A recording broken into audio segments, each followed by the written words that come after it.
Multidisciplinary National Conference organized by Sri Vasantrao Naik Arts and Sri Amar Singh Naik Commerce College, Mangalore. Please sit down. Welcome once again all the dignified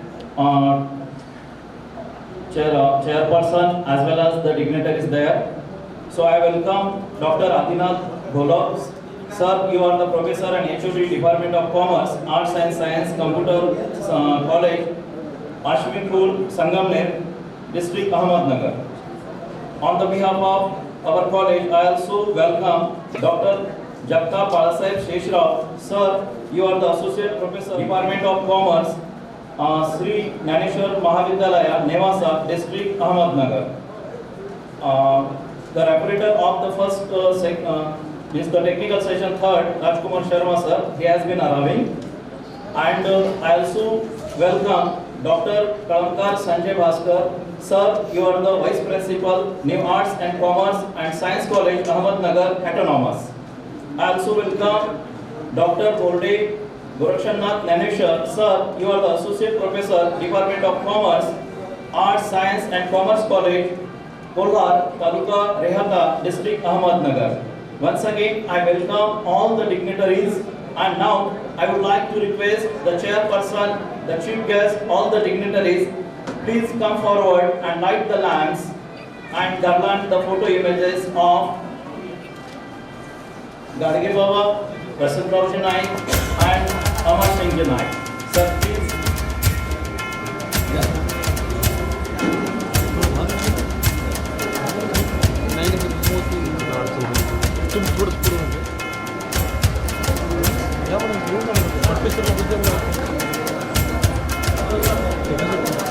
करायला खाली जाते आपण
hall and have your seat. So now we turn toward the felicitation program. So I would like to request Principal of our college, Honorable S.M. Vatule sir, please felicitate our patron, President of this institution and also the Chairman of this program.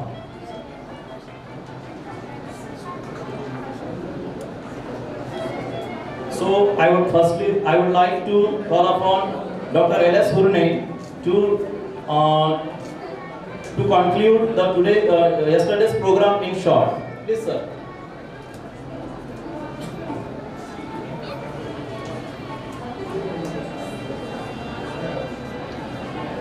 स्वागत समारंभास आपण कालच्या activities ज्या झाल्या त्याचं 1-2 मिनिटांमध्ये मी जास्त वेळ न घेता डिटेलमध्ये पुन्हा आपण बोलूया. तर काल सकाळच्या सत्रामध्ये आपल्या राष्ट्रीय परिषदेचं उद्घाटन झालं. या उद्घाटनासाठी संस्थेचे सन्माननीय अध्यक्ष राठोड साहेब हे उद्घाटक म्हणून उपस्थित होते. त्यांच्यासह संस्थेचे सचिव माननीय अश्विनजी नाईक सर हे देखील उपस्थित होते. यासोबतच आपल्या परिषदेसाठी नियोजित उद्घाटक म्हणून संत गाडगेबाबा अमरावती विद्यापीठाचे कुलगुरू डॉक्टर मिलिंदजी बारहाते सर हे येणार होते. त्यांच्यासोबत तुषारजी देशमुख कुलसचिव हे देखील येणार होते. परंतु राजभवनातील काही कामकाजानिमित्त त्यांचं येणं नाही झालं, तर त्यांनी पाठवलेले संदेश आपण या ठिकाणी वाचून दाखवले. यानंतरच्या दोन्ही टेक्निकल सेशन्समध्ये वेगवेगळ्या तज्ज्ञांनी आपल्याला मार्गदर्शन केलं. तत्पूर्वी डॉक्टर बाबासाहेब आंबेडकर मराठवाडा विद्यापीठाच्या वाणिज्य विभागाचे प्राध्यापक सय्यद अझरुद्दीन सर यांनी साधन व्यक्ती म्हणून कीनोट स्पीकर म्हणून आपल्याला मार्गदर्शन केलेलं होतं. त्यानंतर सत्यप्रेम घुमरे सर असतील, डॉक्टर NS राठी सर असतील, गोलाईत सर असतील, पोरे सर होते. या सर्व मान्यवरांनी आपल्याला मार्गदर्शन केलं. तर कालच्याच कार्यक्रमाला आज आपण कंटिन्यू करत आहोत. या ठिकाणी आजच्या दोन्ही सत्रांमधून मार्गदर्शन करण्यासाठी आपल्याला तज्ज्ञ व्यक्ती या ठिकाणी उपस्थित झालेले आहेत. डॉक्टर घोलप सर असतील, डॉक्टर गोडे सर असतील, काळमकर सर असतील, हे सर्व मान्यवर या ठिकाणी आपल्याकडे आलेले आहेत. एकदा टाळ्यांनी त्यांचं आपण स्वागत करूया आणि लगेच त्यांच्या सत्काराचा कार्यक्रम आपण घेऊया. ठीक आहे सर, जाऊ sir. Thank you, sir. Now, I would like to request Principal of our college to felicitate our chairperson, Honorable A. Rathod, sir. Sir, please.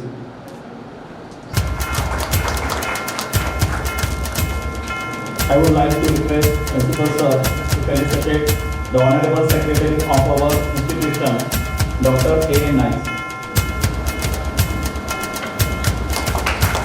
I request Vandana sir, please take your seat. So, once again I request sir, chairperson, to felicitate our chief guest.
And deliver the introductory speech.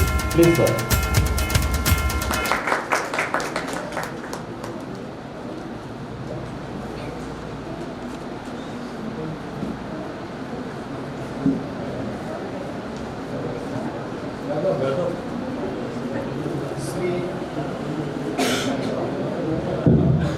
Sri Vasantrao Naik College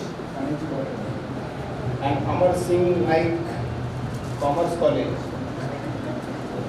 has organized these 2 days national conference on recent trends in industry and commerce. This is the very good activity for student and staff, and the college always should organize these activities for sharing our knowledge, for enrich our knowledge. Our Honorable President, Sri Amar Singh Rathod sir, whatever discussion made with Principal sir told us, President sir now has 86 years old, and now he is very active person. and also Dr. Ashwin Naik. These persons devoted their life for the society and providing these educational services. Whatever educational environment they made, I observe we all members come from Savitribai Phule Pune University. We observe here very friendly environment here. If you observe other president, secretary, they are not sitting with us. This like in this sir behave with very friendly and so we observe very nice environment, very academic environment provided here, and very straight. Sir has very straightforward. Our principal sir, Dr. S.N. Wadgule sir, he is my PhD guide.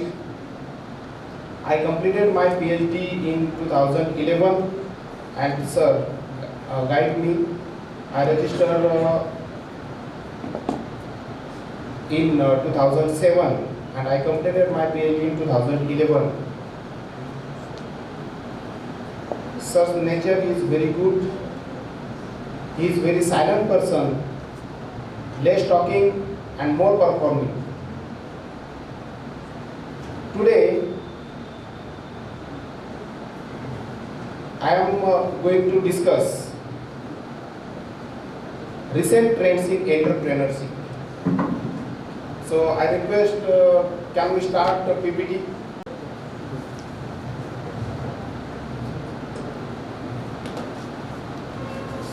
Okay. Technical problem जोपर्यंत होतोय clear तोपर्यंत आपण आपलं carry on करू. ठीक आहे, नाही काय प्रॉब्लेम नाही, तुम्ही सुरू करा, आपण स्टार्ट करूया. ओके. तर आपण सर्व कॉमर्सचे स्टुडंट आहोत. इकॉनॉमिक्सचे असतील, कॉमर्सचे असतील. एंटरप्रेनरशिप काय आहे आणि एंटरप्रेनरशिप मध्ये कोणते नवीन ट्रेंड्स आहेत ते आपल्याला समजून घ्यायचे आहे.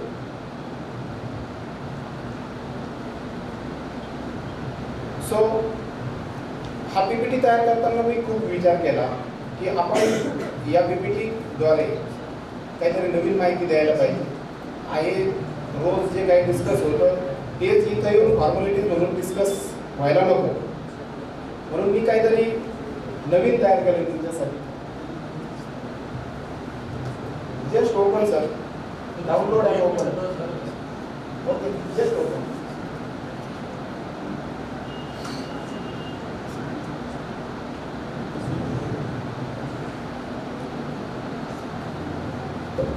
संत गाडगे बाबा अमरावती युनिव्हर्सिटी खूप चांगली युनिव्हर्सिटी आहे. मी एक रिफ्रेशर कोर्स या युनिव्हर्सिटीमध्ये केलेला आहे.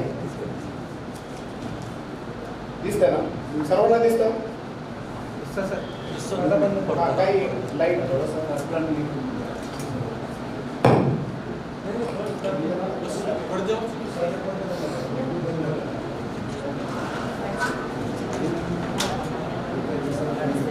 आणि आपला एक अधिकार आहे की आपण सर्वांनी एंटरप्रेनरशिप केलीच पाहिजे. कॉमर्सचा अधिकार आहे असं मी मानतो, बाकीच्यांनी करू नये असं नाही. आणि इव्हन असे कितीतरी व्यक्ती आपण पाहतो की ते उद्योजक असतात, उद्योग करतात, त्यांनी कॉमर्स एज्युकेशन घेतलेलं पण नाही. असे पण लोक उद्योग करू शकतात आणि मग आपण कॉमर्स एज्युकेशन घेतल्यानंतर मागं का राहायचं? आपण तर इफिशियंट आहोत, आपण त्यातले वेल नोन आहोत. अशा परिस्थितीमध्ये आपण मागं राहतात. So next please, next. Okay. So पहिल्यांदाच मी इथं काय लिहिलं की entrepreneurship is a so sweet word. खूप सुंदर शब्द आहे एंटरप्रेनरशिप. सर्वांनी ही गोष्ट आत्मसात करायला पाहिजे की एंटरप्रेनरशिप आपल्याला केलीच पाहिजे, प्रत्येकाला केलीच पाहिजे. आणि भारतासारख्या देशामध्ये एंटरप्रेन्योरशिपला खूप स्कोप आहे, कारण भारत आपला 140 कोटी लोकांचा देश आहे, कस्टमर सरप्लस कंट्री आहे. There is a large scope to develop entrepreneurship in India because we have surplus customer. आपल्याला कुठं बाजारपेठ शोधायला बाहेर जायचं नाही, आपल्या देशातल्या देशातच खूप मोठी बाजारपेठ आहे. Next please.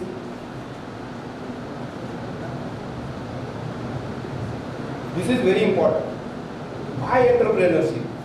का करायची एंटरप्रेन्योरशिप आपल्याला?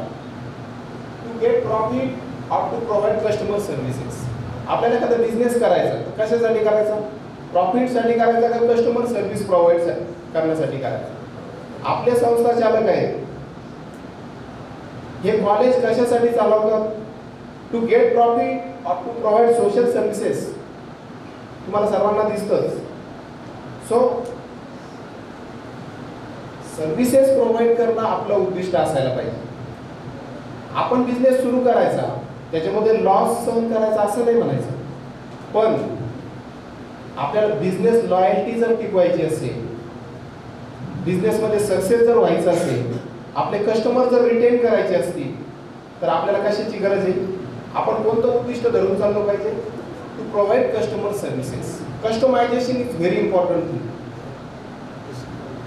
म्हणजे रात्री 10 नंतर 10 ते 11 आपलं दुकान उघडं ठेवायचं आणि 10 ते 11 मध्ये आपल्याला किती कस्टमर येणार आहे? एखादा कस्टमर आला 100 रुपयाची वस्तू घेऊन गेला आणि आपल्याला त्याच्या मागे 10 रुपये नफा राहतो आणि म्हणून 10 ते 11 आपलं दुकान उघडं ठेवायचं का? आपण 1 तास तिथं 10 ते 11 आपलं दुकान उघडं ठेवून 10 रुपये नफ्यासाठी करायचं का? ते करायचं का नाही करायचं? काय वाटतं तुम्हाला? केलं पाहिजे. Because we are not started our business to get profit, we are started our business to provide customer services. आपण कस्टमर सर्व्हिस प्रोव्हाइड करतो की ज्या एका कस्टमरसाठी आपण 11 वाजेपर्यंत दुकान उघडं ठेवलं आणि त्या एका कस्टमरला आपल्या दुकानामुळे मदत झाली. So that is very important. आपण असं म्हणतो की एका कस्टमर आहे, एका कस्टमरसाठी कशाला दुकान उघडायचं, कशाला इतक्या वेळ ठेवायचं, आहे की नाही? सो असे बिझनेस सक्सेस नाही होऊ शकत. सो आपण कोणतं एम्स लक्षात घेतलं पाहिजे? To provide customer services. Next please.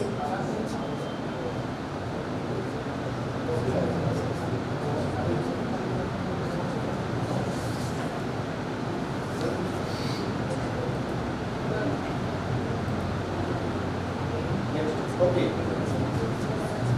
तर पूर्वी बिझनेसचं जे क्लासिफिकेशन होत होतं, मायक्रो, स्मॉल, मीडियम, लार्ज अशा पद्धतीचे बिझनेस. आपण मायक्रो बिझनेस आपल्याला माहिती आहे, स्मॉल स्केल इंडस्ट्रीज आपल्याला माहिती आहे, मीडियम बिझनेस आपल्याला माहिती आहे आणि लार्ज इंडस्ट्रीज पण आपल्याला माहिती आहे. जसं Tata company, Reliance company large industries आहेत, बरोबर.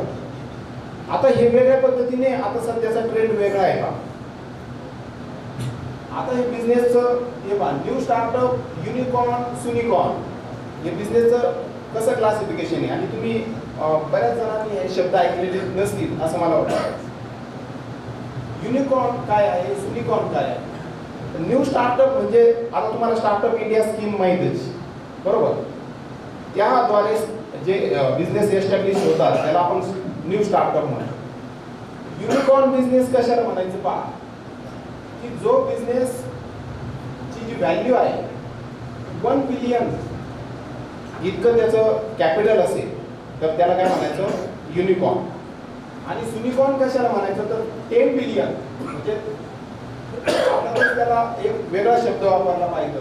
तिथं तुम्हाला दिसतं डेकाकॉर्न. Deca means 10, right?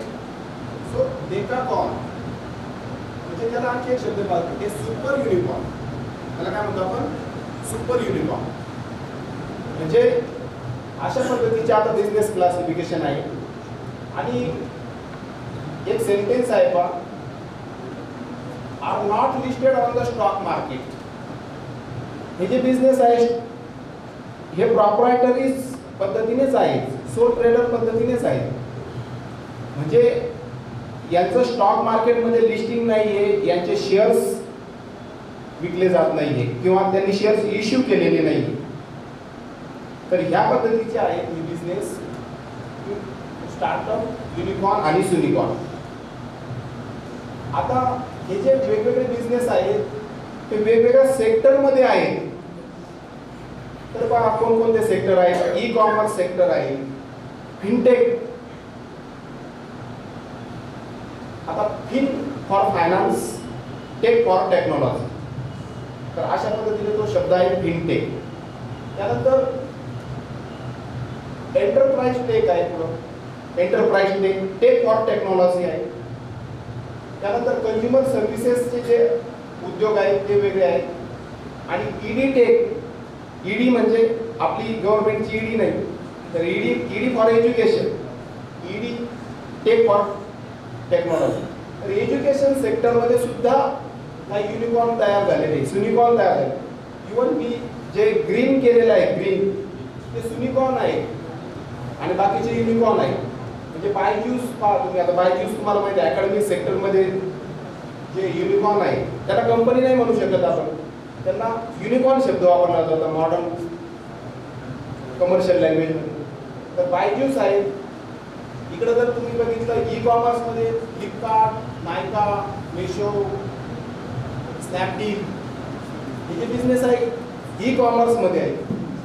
त्यानंतर फिनटेकमध्ये पहा म्हणजे फायनान्शियल गोष्टी आहेत पहा. बिग बाजार आहे, पॉलिसी बाजार आहे ज्याच्यामध्ये आपण इन्शुरन्स वगैरे, पेटीएम आहे, कॉइन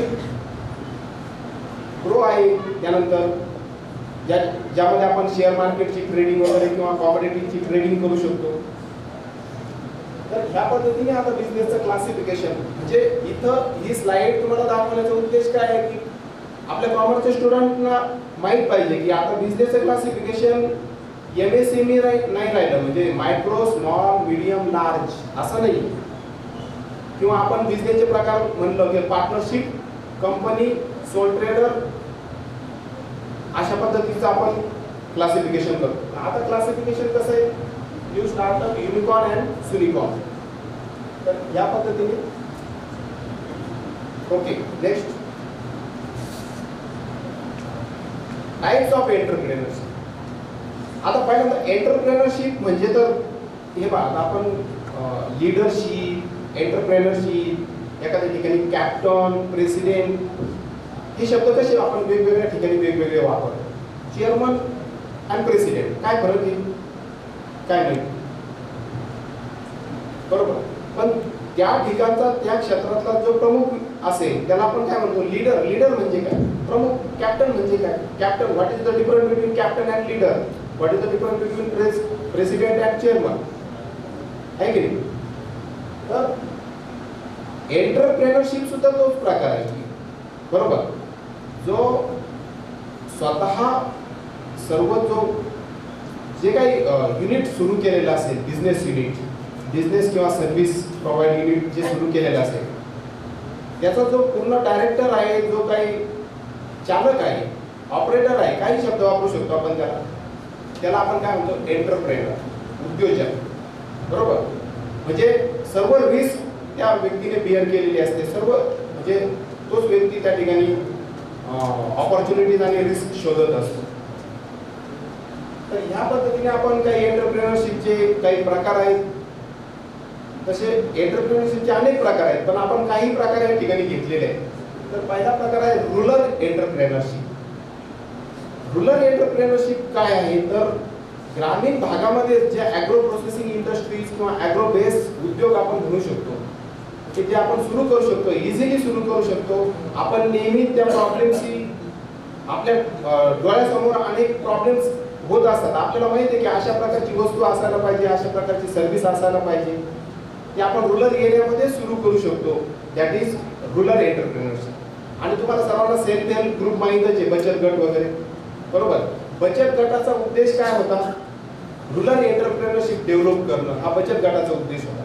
पण झालं काय आपल्याला माहिती, त्याला पॉलिटिकल वेगळा अँगल मिळतो आणि लोक फक्त फॉर्मॅलिटीज म्हणून करतात. गव्हर्नमेंटची एखादी स्कीम आहे, मग आपण ती फॉर्मॅलिटी कसं करायचं, काहीतरी बेनिफिट मिळवायचा, सबसिडी मिळवायची आणि सबसिडी पुरतच ते करायचं.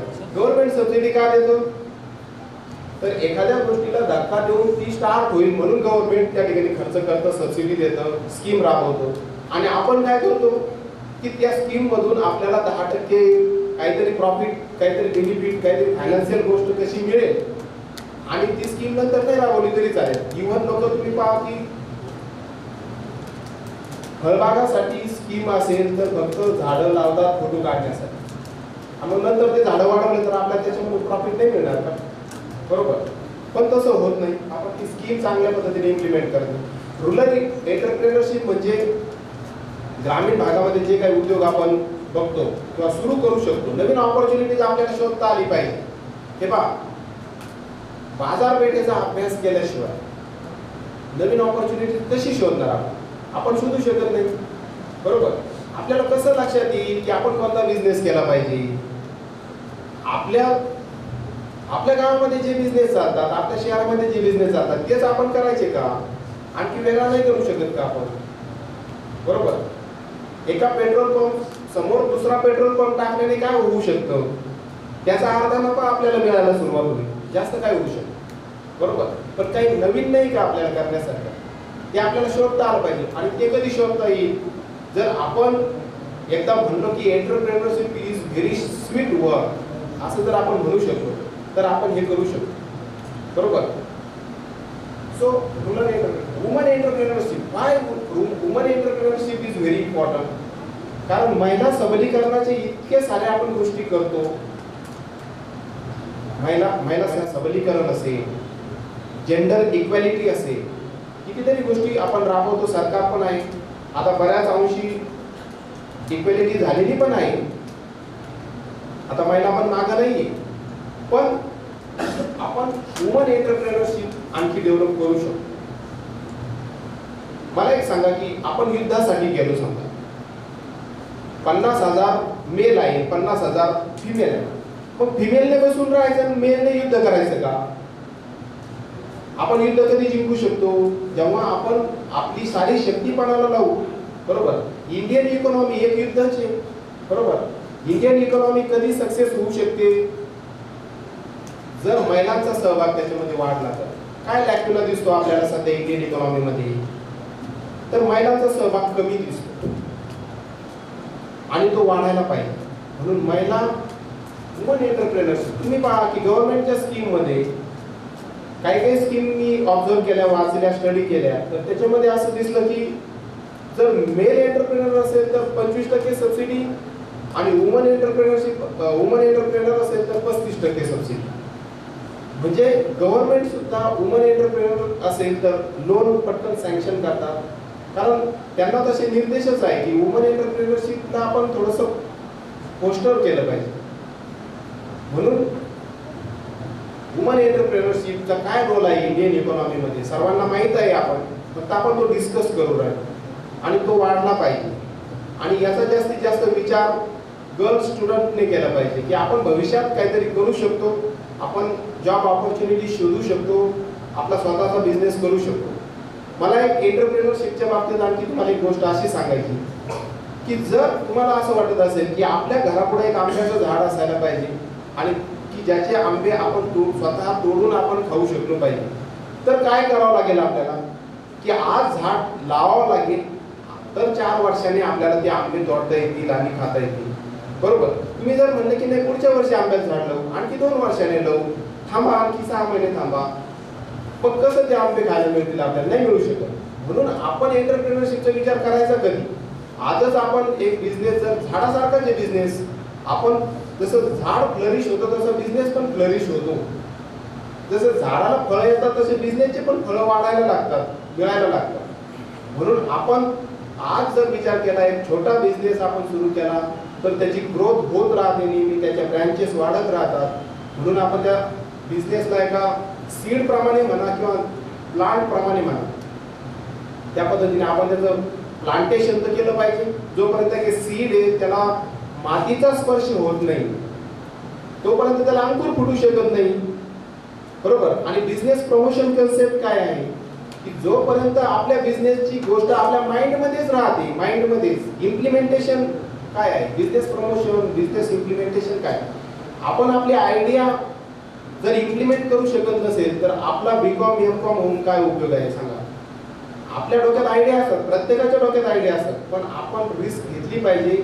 आणि तुम्हाला तुम्हाला सर्वांना माहिती आहे की आपण कोणत्याही बिझनेसमध्ये प्रॉफिट असतो, कोणताही बिझनेस म्हणजे काही पण करू शकतो आपण, कोणता एरिया चॉईस करू शकतो, पण त्याचा चांगल्या पद्धतीने स्टडी आपण केला पाहिजे, चांगल्या पद्धतीने आपण अभ्यास करूनच ती गोष्ट केली पाहिजे. ओके. स्टुडंट एंटरप्रेनरशिप बघा लगेच आलं पुढं. स्टुडंट एंटरप्रेनरशिप नवीन कन्सेप्ट आहे, म्हणजे विद्यार्थी असतानाच एंटरप्रेनर व्हायला पाहिजे. इव्हन आता तुम्ही पहा की NAP मध्ये आपल्याला काय आलं तर न्यू एज्युकेशन पॉलिसी मध्ये. Welcome sir. New education policy मध्ये आपल्याला काय आलं तुमच्या लक्षात आलं? मागच्या आता आमच्या विद्यापीठामध्ये आहे म्हणजे इंटर्नशिप आहे, त्यानंतर फील्ड प्रोजेक्ट आहे, कदाचित तुमच्या विद्यापीठामध्ये पण असेल असते, बरोबर. म्हणजे आता काय म्हणतो आपण त्याला ऑन द जॉब ट्रेनिंग असेल, अशा गोष्टी आलेल्या आहेत की विद्यार्थ्यांनी फक्त थेरॉटिकल नॉलेज आणि क्लासरूम टीचिंग नाही तर बिझनेस कसे असतात त्यांना त्या प्रत्यक्ष बिझनेसमध्ये जाऊन त्या ठिकाणी काही दिवस काम केलं पाहिजे, काही दिवस त्यांनी तिथं वेळ स्पेंड केला पाहिजे, तिथल्या गोष्टी ऑब्झर्व केल्या पाहिजे. आणि म्हणून स्टुडंट एंटरप्रेनरशिप आणि याला फंडिंग आहे, चांगलं लक्षात घ्या. स्टुडंट एंटरप्रेनरशिप ही फक्त कन्सेप्ट नाही तर ही स्कीम आहे गव्हर्नमेंटची. तर या गव्हर्नमेंटच्या स्कीमला तुम्ही आणि आता स्टुडंटला मला तर असं म्हणायचं की स्टुडंट इंटरनेटच्या बाबतीत टीचरपेक्षा पण पुढे आहे. आम्ही संस्थेचे अधिकारी, सचिव साहेब, प्राचार्य, सर्व स्टाफ आणि सर्व विद्यार्थी या सर्वांचे मी आभार मानतो आणि या ठिकाणी माझं स्पीच थांबवतो.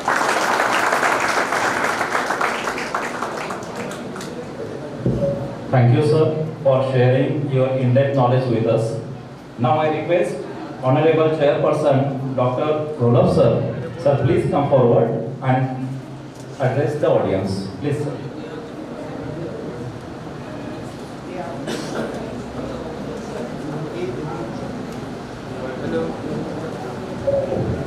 ठीक आहे. PPT ओपन होईपर्यंत आपण एक चर्चा करूया.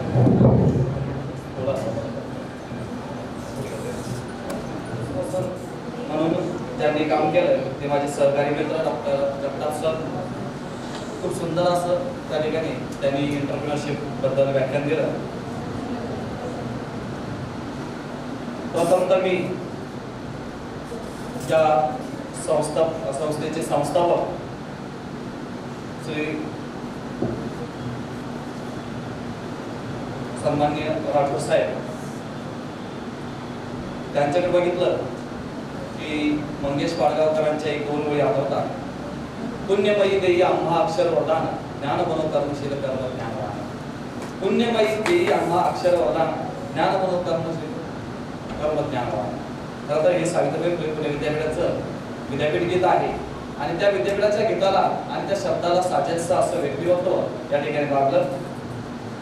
खरं तर साहेब तुमच्या नातू किंवा कदाचित पंतूच्या वयातला मी असेल आणि ती संधी तुम्ही आम्हाला उपलब्ध करून दिली या ठिकाणी आम्हाला खरंच या ठिकाणी खूप आनंद वाटतोय. आणि ही वयामध्ये आपण या अकॅडमिक आणि ॲडमिनिस्ट्रेटिव्ह डिपार्टमेंटमध्ये तुम्ही तुमचा पार्टिसिपेट आहे, सहभाग आहे, त्याबद्दल खरंच या ठिकाणी तुमचं मी मनापासून कौतुक करतो.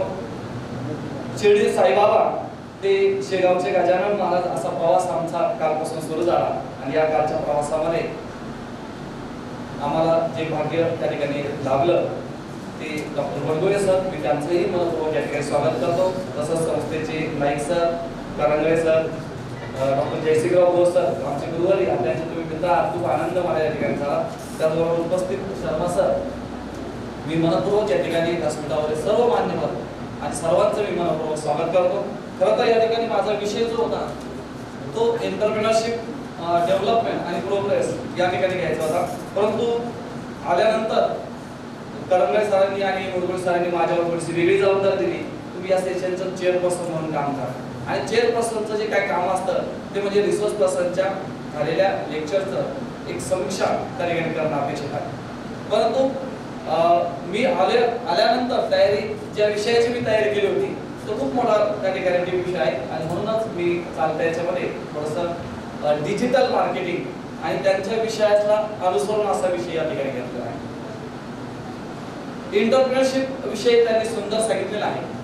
त्या सुरुवातीलाच या ठिकाणी आपल्या मनामध्ये भीती असते कुठलाही बिझनेस करायचा की इम्पॉसिबल, आपल्या मनामध्ये पहिली भीती तयार होते.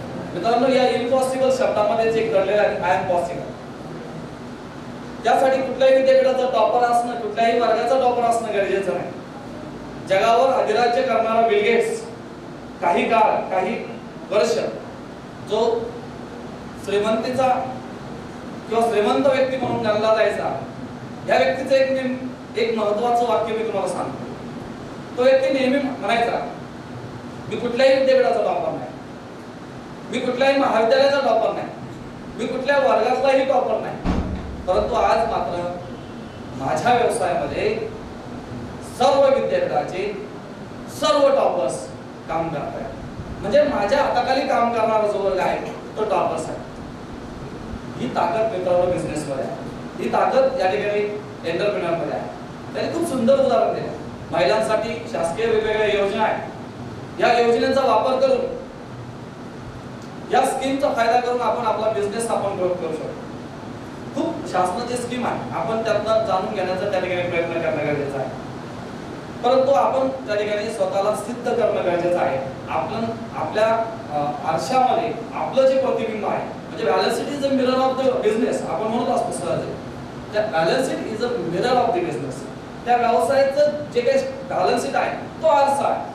आणि मग आपण ज्यावेळेस आपलं प्रतिबिंब आपल्या आरशामध्ये आपण ज्यावेळेस स्वच्छ बघणार, त्याबद्दलची असणारी आपली भूमिका ज्यावेळेस आपण पॉझिटिव्ह थिंकिंग विचार करणार, त्यावेळेस खऱ्या अर्थानं आपण आपल्या व्यवसाय सुरू करतो. डॉक्टर पूर्वी एक 6-7 वर्षापूर्वी एक उदाहरण देतो छोटंसं प्रमाण. एक सकाळ न्यूज पेपर आपल्याकडे येतोय आणि सकाळ न्यूज पेपर मध्ये ग्राफिटी त्या ठिकाणी असायची. एक 5-7 वर्षापूर्वी नंतर कालांतराने तिचं डिजिटलायझेशन झालं आणि बदल होत गेला, शब्दरचना बदलत गेली. पण पूर्वी खूप सुंदर अशी ती ग्राफिटी असायची. त्यामध्ये 2 पात्र असायचे मित्रांनो. एक पात्र असायचं चिंटू आणि दुसरं पात्र असायचं पिंकी. ती चिंटू आणि पिंकीचा जो संवाद आहे तो अतिशय गमतीशीर असायचा. आणि ह्या गमतीशीर मधून एक नवीन जे प्रमाण म्हणू आपण त्याला, प्रमाण जे काय आहे किंवा एक नवीन संदेश, एक न्यू मेसेज आपल्याला ते त्यावेळी देण्याचा प्रयत्न करायचा. असाच एक दिवशी या ठिकाणी दोघांचा संवाद त्या ग्राफिटी रूपी आला. एक दिवस ती पिंकी त्या चिंटूकडे येते आणि चिंटू दादा मी सांग बरं आज कुणासारखे दिसते. चिंटू दादा, आता तो लहान मुलांचा संवाद आहे. चिंटू थोडंसं ऑब्झर्वेशन करतो आणि ठीक आहे, मला काही सांगता येणार नाही, पण तू सांग कुणासारखे दिसतेस. मग ती पिंकी जे सांगते की मी अमुक हिरोईन सारखे दिसते. मला आज फील काय वाटतं की मला आज मी कुणासारखे तरी दिसतेच, मी अमुक व्यक्तीसारखे दिसतेस. त्यावेळेसची असणारी फेमस ऍक्टर्स म्हणजे ऐश्वर्या राय. मग ती सांगते मी आज ना चिंटू, मी आज ना, परत एकदा रिपीट करते, मी आज ऐश्वर्या राय सारखे दिसतेस. चिंटू थोडासा स्मित हास्य करतो आणि ठीक आहे, छान सुंदर दिसतेस, पण पिंकी तुला एक सांगू का, मी आज कुणासारखा दिसतो तुला सांगू का. ती बोलते सांग. तिला अपेक्षित उत्तर असेल कदाचित की मी अभिषेक बच्चन सारखा दिसत असेल, असं त्याला कदाचित तिला अपेक्षित. पण तो उत्तर इतक्या सुंदर देतो मित्रांनो, मी माझ्यासारखाच दिसतो.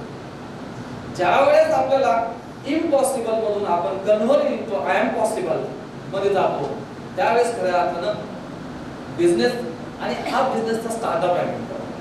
आपण कितीही कॉन्सेप्ट आपल्याला आदरणीय, आपण राष्ट्रीय स्तरावर नॅशनल मंत्री महोदय असेल, कुणीही आपल्याला भरपूर योजना स्कीम सांगितल्या आहेत, परंतु त्या स्कीम आणि त्या योजनेकडे आपण ज्यावेळेस जाणार आहोत त्याही अगोदर मी माझ्यासारखा दिसतो.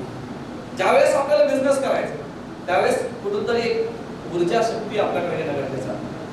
आणि मग ही जी ऊर्जा शक्ती आहे, ही ऊर्जा शक्ती आणि आपल्याला भगवंताने दिलेले ज्ञानेंद्रिय, खरं तर भगवंताने आपल्याला पंच ज्ञानेंद्रिय दिलेलं आहे. त्यामध्ये डोळे असतील, कान आहेत, त्वचा आहे, नाक असेल, जीभ असेल आणि भगवंताने किंवा या टेक्नॉलॉजीने सुद्धा एक 6वं इंद्रिय आपल्याला दिलेलं आहे, जे तुमच्या हातामध्ये निम्मे मला वाटतं पाठीमागील काही विद्यार्थी चालू आहे त्यांचं, आणि ते 6वं इंद्रिय म्हणजे स्मार्टफोन. हे 6वं इंद्रिय ज्ञानेंद्रिय मित्रांनो. आज आपण या ठिकाणी या 6व्या इंद्रियातून या स्मार्टफोन मधनं आपण पाहिजे ते ज्ञान आपण घेऊ शकतो आणि पाहिजे ते ज्ञान देऊ शकतो. विंदा करंदीकर म्हणतात, देणाऱ्याने देत जावे, घेणाऱ्याने घेत जावे. म्हणून देणारा देतोय, फॉरवर्ड करतोय मेसेज, आणि घेणारा आपण रीड केलाय किंवा आपण त्या ठिकाणी बघितला की आपण फॉरवर्ड करतोय. बरोबर आहे? देणाऱ्याने देत जावे, घेणाऱ्याने घेत जावे, घेता घेता देणाऱ्याचे हातही घ्यावे. त्या उक्तीप्रमाणे त्या स्मार्टफोनकडे आपण जर आपल्या अँगलने बघितलं, व्यवसायाच्या दृष्टिकोनातून बघितलं, तर निश्चित त्या ठिकाणी आपल्याला त्याचा फायदा होतो. म्हणून मी त्या ठिकाणी सांगितलेलं आहे, पंच इंद्रिय नव्हे 6 इंद्रिय आपल्याला या ठिकाणी 6वं इंद्रिय आपल्याला इन्क्लूड करावं लागणार आहे. कारण आज ती काळाची गरज बनलेली आहे. कदाचित त्याचा दुरुपयोग होतोय असेल. मॅच्युअर अनमॅच्युअर ही संकल्पना नंतर आहे. त्यातनं आपल्याला किती फायदा घ्यायचा, त्यातनं चांगलं काय, इट इज नॉट मॅच्युअर. त्यातनं आपल्याला दुरुपयोग केला, इट इज अनमॅच्युअर. मग आपण अनमॅच्युअर असावं. म्हणून त्या ठिकाणी त्या मोबाईलचा किती फायदा आपल्याला या ठिकाणी घ्यायचा, किती फायदा घ्यायचा नाही, याचा विचार या ठिकाणी करणे गरजेचं आहे. खरं तर या ठिकाणी विषय वेगळा होता, परंतु एंटरप्रेन्योरशिपला पॅरलल विषय असा रिसेंट ट्रेंड्स इन मार्केटिंग आणि हे 6वं इंद्रिय जे आपल्या हातात आहे, याचा उपयोग आपल्याला व्यवसाय आपण करणार आहोत, प्रॉडक्ट चांगल्या पद्धतीने करणार आहोत. परंतु या प्रॉडक्टला जर ग्राहक वर्ग नसेल, कारण त्यांनी त्यांच्या भाषणामध्ये सांगितलेलं आहे, selling part, marketing part is a main part of the business. एक वाक्य त्यांचं बोलताना गेलं, selling part is the important part of business. व्यवसायाचा तो एक भाग आहे. व्यवसायाच्या 2 नाण्याच्या बाजू असतात. Head side is production, quality improve, आणि tail side is marketing, selling, etcetera, advertise, publicity. आपल्याला या ठिकाणी 2 बाजू आहेत आणि मग आपल्याला दुसरी बाजू सुद्धा तितकीच सांभाळणं गरजेचं आहे. आपण आपल्या या ठिकाणी या चालू सद्यस्थितीमध्ये आपण मार्केटिंग, चांगल्या प्रकारचं मार्केटिंग करू शकतो, आणि हे मार्केटिंग ट्रॅडिशनल टू मॉडर्न कसं करू शकतो हे पीपीटी मधून त्या ठिकाणी करणार आहे. So what is marketing? Marketing म्हणजे काय? Sir next. मी आता थोडंसं एक 5-7 मिनिटाचं माझ्याकडे आहे, तर मी जास्त घेणार नाही, कारण त्याला पॅरलल विषय त्या ठिकाणी घ्यायचा आहे, म्हणून मी त्या ठिकाणी केलं आहे. The activity of showing and advertising a company product in the best possible way. Best possible way. आपल्याला ग्राहकापर्यंत पोहोचायचं आहे. मग ग्राहकापर्यंत पोहोचण्यासाठी आपल्याला बेस्ट कोणता वे आहे तो महत्त्वाचा आहे. कारण आपलं जे मेन टार्गेट आहे ते म्हणजे customer. Customer is a king. आजच्या काळामध्ये आपल्याला ग्राहक हा राजाच आहे. ग्राहकाला आपल्याला राजाच संबोधावं लागणार आहे, कारण आपली वस्तू घेणारा तो वर्ग आहे, आणि ग्राहकाने वस्तू घेऊन, नुसतं घेऊन आणि 2 पैसे आपल्याला देऊन चालणार नाही. तर सॅटिस्फाईड कस्टमर. 2 प्रकारचे ग्राहक असतात, एक विद्यमान ग्राहक आणि एक संभाव्य ग्राहक. विद्यमान करंट आपले ग्राहक. आज आपल्या दुकानात येतोय, आपली वस्तू खरेदी करतोय, तुम्ही स्टुडंट आहात.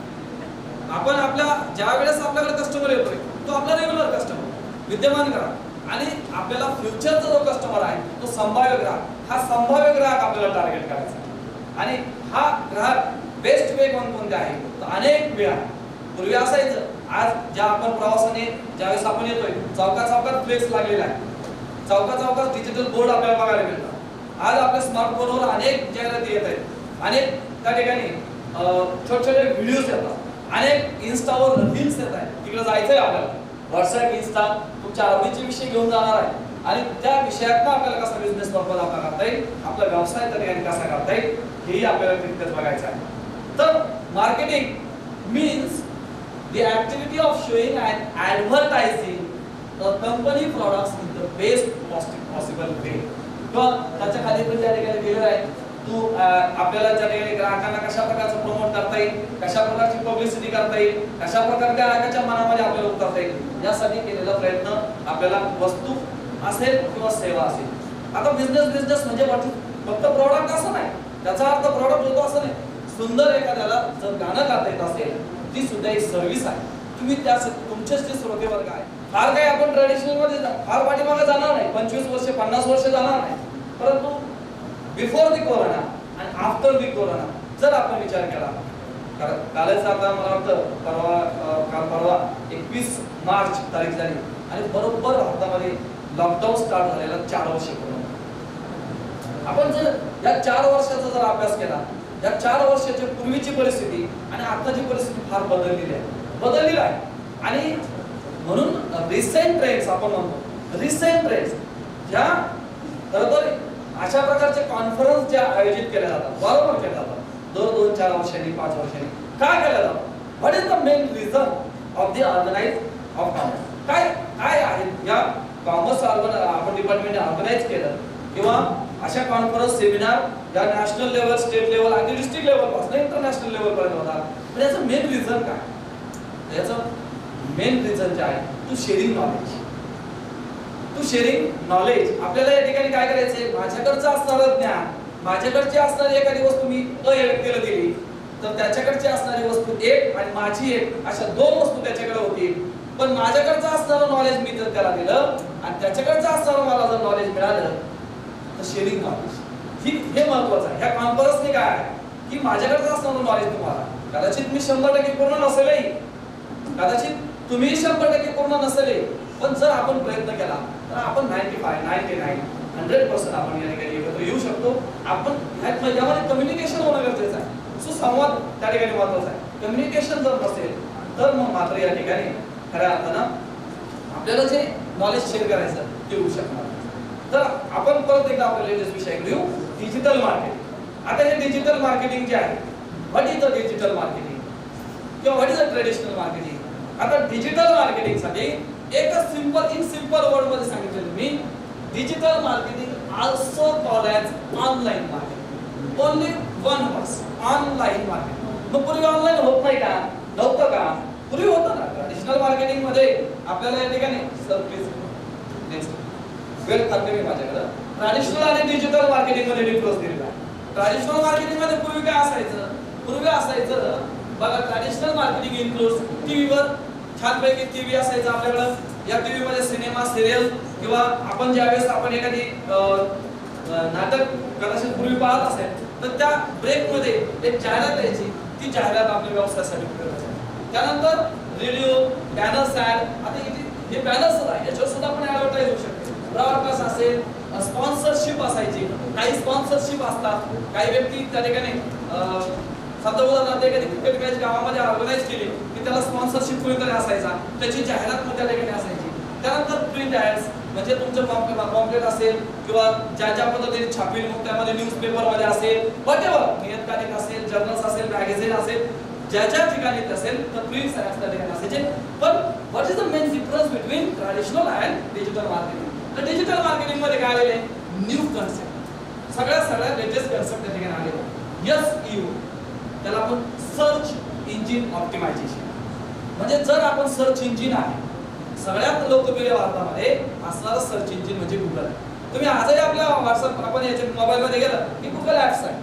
जी पाहिजे तुम्हाला कन्सेप्ट तुम्ही त्या ठिकाणी काय करतात, वर्ड टाईप करतात आणि लगेच त्या ठिकाणी माहिती होतं. तर आपल्याला खऱ्या अर्थाने या सर्च इंजिन जे ऑप्टिमायझेशन आहे अशा असंख्य वेब डिझाईन आहे, पेपर क्लिक आहे. सरांनी सांगितलं एखाद्या ॲडव्हर्टाईजला अचानक ॲडव्हर्टाईज येते आणि ती ॲडव्हर्टाईज चुकून आपल्याकडून काय होतं, बराच वेळा एखादा क्लिक होतं, आपल्याला माहित नसतं, आपण क्लिक करतो आणि ते क्लिक केल्यानंतर लगेच ती जाहिरात ओपन होते. तर या सगळ्यांचा त्याचे फायदे, त्याचे डिसएडव्हांटेजेस त्या ठिकाणी दिलेला आहे. Advantages, disadvantages means main difference between the traditional and digital marketing.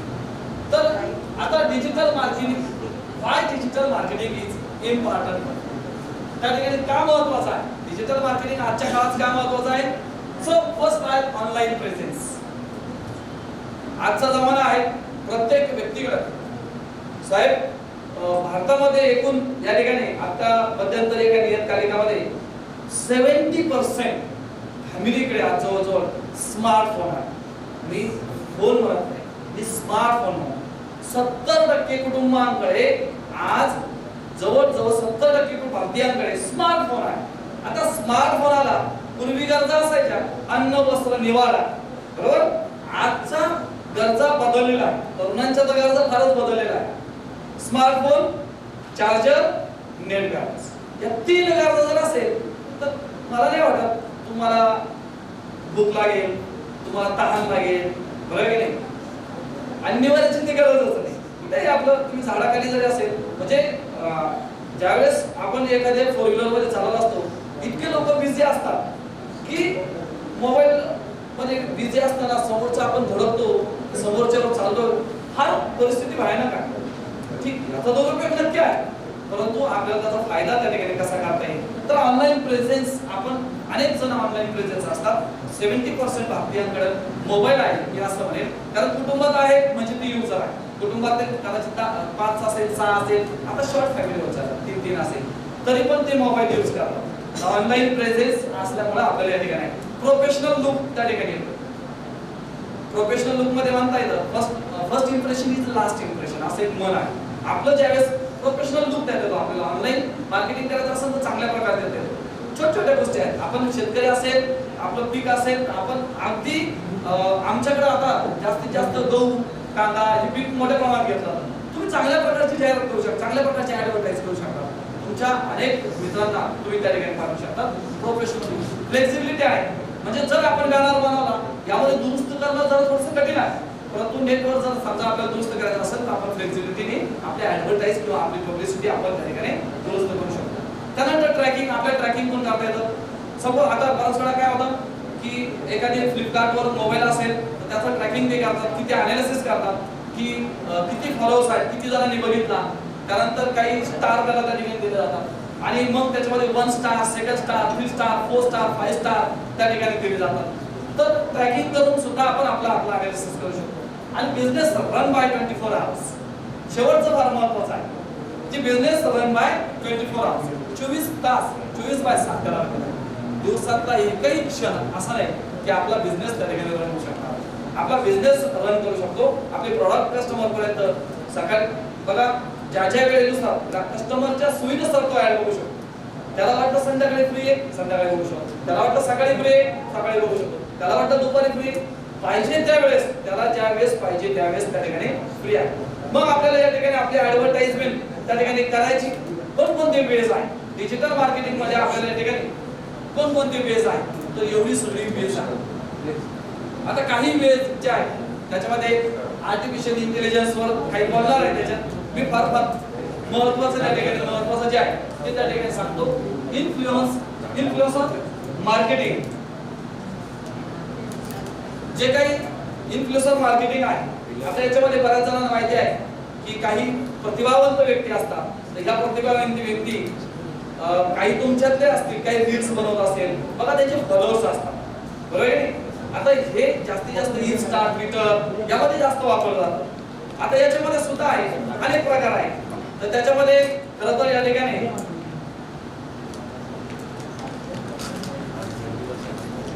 Nano, micro, macro असे खूप त्या ठिकाणी आहेत. आणि मेगा इन्फ्लुएन्सर, आता मेगा पर्यंत आपण जाणार नाही, परंतु नॅनो इन्फ्लुएन्सर जे आहे तर त्यामध्ये साधारणतः 1 ते 10,000 आपले त्या ठिकाणी फॉलोअर्स असतात. 10,000 ते या ठिकाणी 1 लाखापर्यंत मायक्रो इन्फ्लुएन्सर असतात, म्हणजे फॉलोअर्स असतात. 1 लाखाच्या पुढं मॅक्रो आहे, त्यानंतर मेगा आहे, असे अनेक फॉलोअर्स आहेत. तर अशा इन्फ्लुएन्सर व्यक्ती जे आहे अशा प्रकारची जाहिरात करून ते आपली त्या ठिकाणी आपला बिझनेस रन करू शकतात. Omni channel marketing, omni channel marketing means आपण त्याला असं म्हणू की ऑल चॅनल्स, तुम्हाला जे पाहिजे तेवढे चॅनल्स तुम्ही त्या ठिकाणी यूज करू शकता. आर्टिफिशियल इंटेलिजन्स जे बोलणार आहेत सर, व्हिडिओ मार्केटिंग, छोटे छोटे क्लिप्स तुम्ही करू शकता. मग आपल्याला आपला कृषी ॲग्रिकल्चर प्रॉडक्ट असेल त्या प्रॉडक्टचं छोटासा व्हिडिओ तुम्ही त्या ठिकाणी क्लिप बनवू शकता आणि ती सुद्धा तुम्ही त्या ठिकाणी व्हॉट्सअप असेल, इन्स्टा असेल किंवा व्हॉटेवर ऑनलाईन मार्केटिंग तुम्हाला पाहिजे त्या सोशल मीडियाचा वापर करून तुम्ही तुमची मार्केटिंग त्या ठिकाणी करू शकता. लॉंग फॉर्म कंटेंट, आता हा शॉर्ट फॉर्म कंटेंटचा असतो long form. Long form means तुम्हाला 3000 शब्दापर्यंत एक ब्लॉग तयार करतो. 3000 शब्दांपर्यंत तुम्ही तुमचा ब्लॉग तयार करू शकता किंवा त्याहीपेक्षा जास्त ब्लॉग तयार करता येतो. डिटेल, त्याला आपण डिटेल विस्तृत आपण त्या ठिकाणी इन्फॉर्मेशन त्या ठिकाणी देऊ शकतो. तर हा एक आपल्याला पर्याय आज ऑनलाईन उपलब्ध आहे. प्रोग्रेसिव्ह वेब पेज तुम्ही डिझाईन करू शकता, त्या वेब पेजवर सुद्धा त्या ठिकाणी देऊ शकता. चॅटबॉट्स आपल्याला बघायला मिळतो फेसबुकमध्ये. आपण त्या ठिकाणी पाहिजे त्या कॉन्सेप्ट त्या ठिकाणी घेतलेला आहे. या आर्टिफिशियल इंटेलिजन्समध्ये आता ही काळाची गरज आहे. कारण 4-5 दिवसापूर्वीच केरळमध्ये एक महिला शिक्षिकी म्हणजे आर्टिफिशियल इंटेलिजन्स म्हणून रोबोट महिला शिक्षिका तयार करण्यात आलेली आहे आणि ती क्लासमध्ये लेक्चर घेते विद्यार्थ्यांच्या. म्हणजे आज मनुष्य आपण जे म्हणतो किंवा एम्प्लॉई जे आहे ती कमी होणार दिवसेंदिवस. अशा प्रकारच्या आर्टिफिशियल इंटेलिजन्स जे आहे महिला शिक्षिका दाखल झालेली आहे वर्गामध्ये आणि वर्गामध्ये दाखल झाल्यानंतर जे विद्यार्थी आणि ती जे रोबोट आहे ते संवाद साधणार आहे. भारतातलं पहिलं उदाहरण की जे 4-5 दिवसापूर्वी आता लॉन्च झालेलं आहे. महिला शिक्षिका म्हणून आलेलं आहे. रोबोट येणार क्लासमध्ये येणार की कम्युनिकेशन करणार स्टुडंटशी आणि अशा प्रकारचे आर्टिफिशियल इंटेलिजन्स युग आपल्याला याचा सुद्धा आपल्याला या ठिकाणी यूज करणं गरजेचं आहे. मोबाईल ऑप्टिमायझेशन आहे, लाईव्ह स्ट्रीमिंग म्हणजे लाईव्ह सुद्धा आपण या ठिकाणी बऱ्याच वेळा काही ॲडव्हर्टाईज लाईव्ह त्या ठिकाणी दाखवत आहे. सर्च इंजिन ऑप्टिमायझिंग मी आताच त्या ठिकाणी बोललेलं आहे. Online market place branded content आपण असं म्हणू.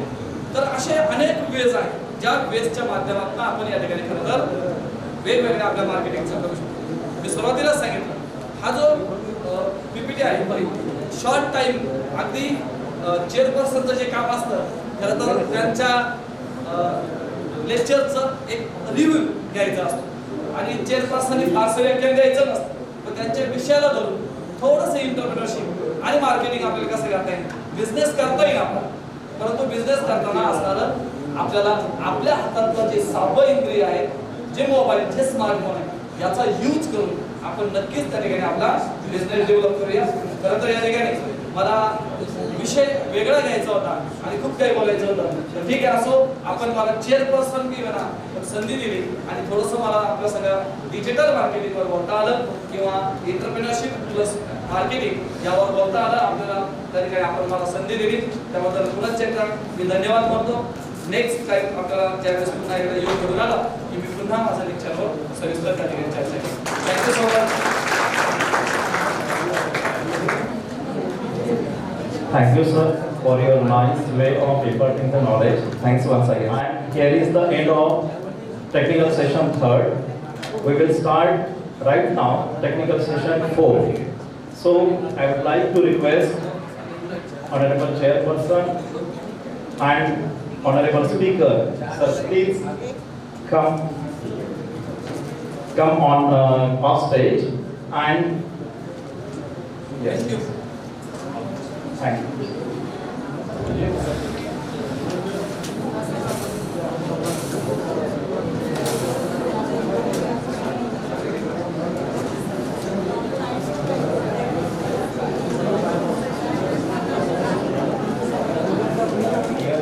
Sir, Dr. Rajkumar Sharma sir and Golai sir, they have recently joined us on behalf of our college.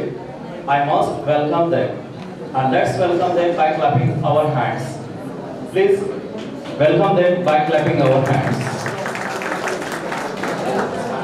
And now for technical session 4, so I would like to welcome Chairperson Honorable Dr. Sanjay Kalamkar sir and the expert speaker Dr. Borde sir. So once again please welcome sir and here so Borde sir.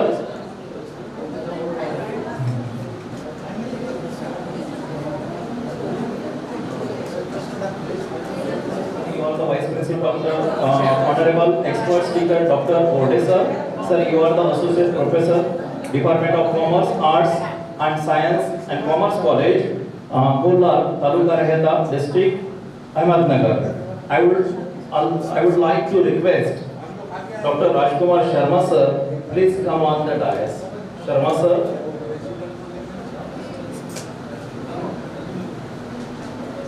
Sir, please have your seat. And now, with the permission of the chair, I would like to call Sucheta Mane ma'am to read the paper. Sucheta Mane ma'am. Sucheta Mane ma'am. Ma'am, please come on the dais. And if anybody is interested to read the paper, so please suggest your name to me.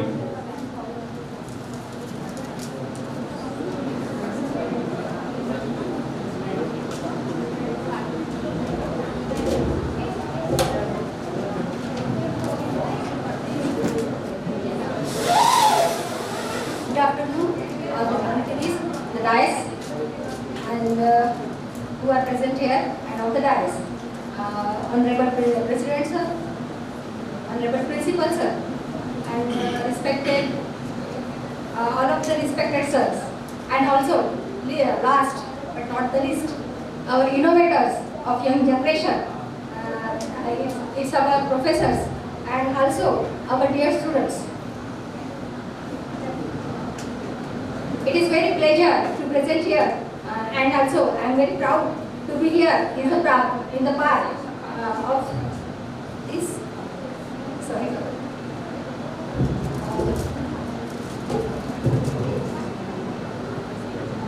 I am also in this national conference.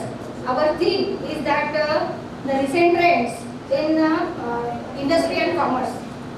Thus, theme is also indicates that the change. So, what is meant by change? Change is the law of nature, and who changes, who accepts this change, that are successful in his life. So, also, I would like to present my research paper on the topic of an overview of banking innovations in India. In this introductory section, I would like to say that this paper examines the effect of technology in the paper banking based on the extensive review literature. The paper describes various factors in such area. Also, I want to say that if in general section, I want to explain that every illiterate person, every financially illiterate person who goes to the bank, but every literate person who financially literate, he use their mobile phones and use their online banking for their transaction and trades. And also, the innovation is in denotes that the customer relation and retention, because these activities increases the retention rate of customers and the satisfaction.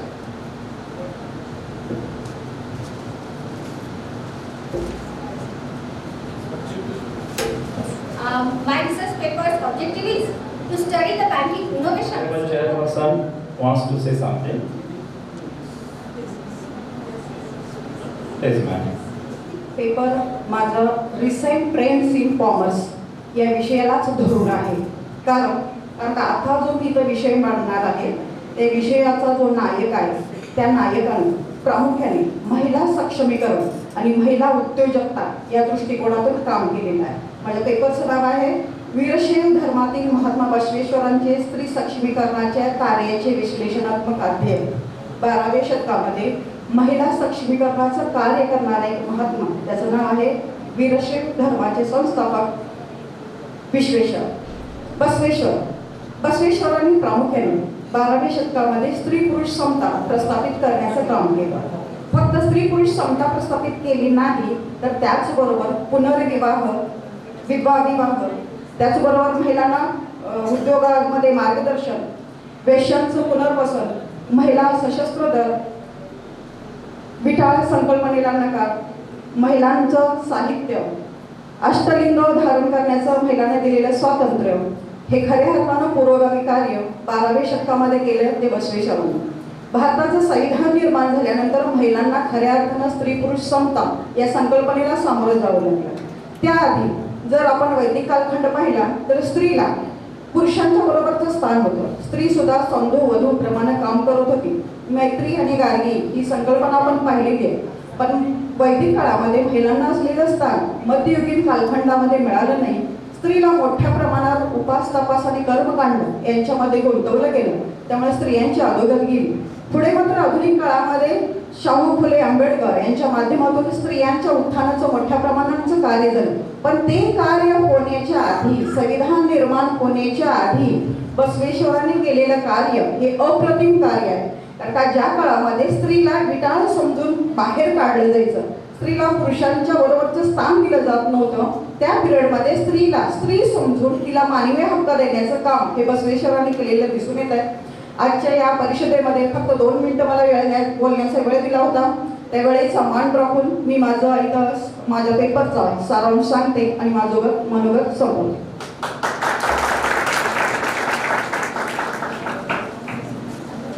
Thank you, ma'am.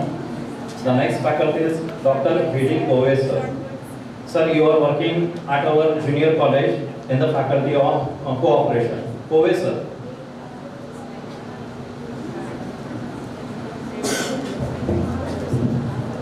Good afternoon all dignitaries, teachers, students, and lot of thanks to organizing committee who gave this chance. Me and Dr. Vinod Kove presently am working as a junior college teacher in this college. My research paper topic is Mangrulpir शहराच्या आर्थिक विकासात नागरी सहकारी बँकांचे योगदान हे आहे. वाशिम जिल्ह्यातील मंगरुळपीर हा तालुका अत्यंत मागासला तालुका म्हणून गणला जातो. या शहराची लोकसंख्या 30,983 इतकी आहे. क दर्जा प्राप्त नगरपालिकेचा हा तालुका आहे. या तालुक्यामध्ये हिंदू, मुस्लिम, बौद्ध, ख्रिश्चन अशा विविध धर्मीय लोक राहतात. त्यातल्या त्यात या शहरात मुस्लिम समाजाची जी संख्या आहे ती प्रकर्षाने जाणवते आणि हे लोक छोटे छोटे व्यवसाय करून आपलं उदरनिर्वाह चालवतात. याशिवाय इतर धर्मीय लोक सुद्धा आपल्या जीवनार्थ चालवण्यासाठी विविध छोटे व्यवसाय मंगरुळपीर परिसरामध्ये करतात. तेव्हा या परिसरातील लोकांच्या आर्थिक गरजांच्या पूर्ततेसाठी या मंगरुळपीर शहरामध्ये 1980 ते 81 च्या दरम्यान दी अकोला जनता कमर्शियल बँक, दी अकोला अर्बन कोऑपरेटिव्ह बँक या 2 बँका या मंगरुळपीर शहरामध्ये जे लोक शेती हा व्यवसाय सोडून इतर छोटे व्यवसाय करतात, जे लोक आडतचा व्यापार करत आहेत, इतर छोटे व्यवसाय करत आहेत, धान्य विकण्याचं काम करत आहेत, अशा लोकांना या मंगरुळपीर शहरामध्ये. Thank you, sir. Now, I would like to request Dr. Borde, sir. Sir, please come forward and address the audience.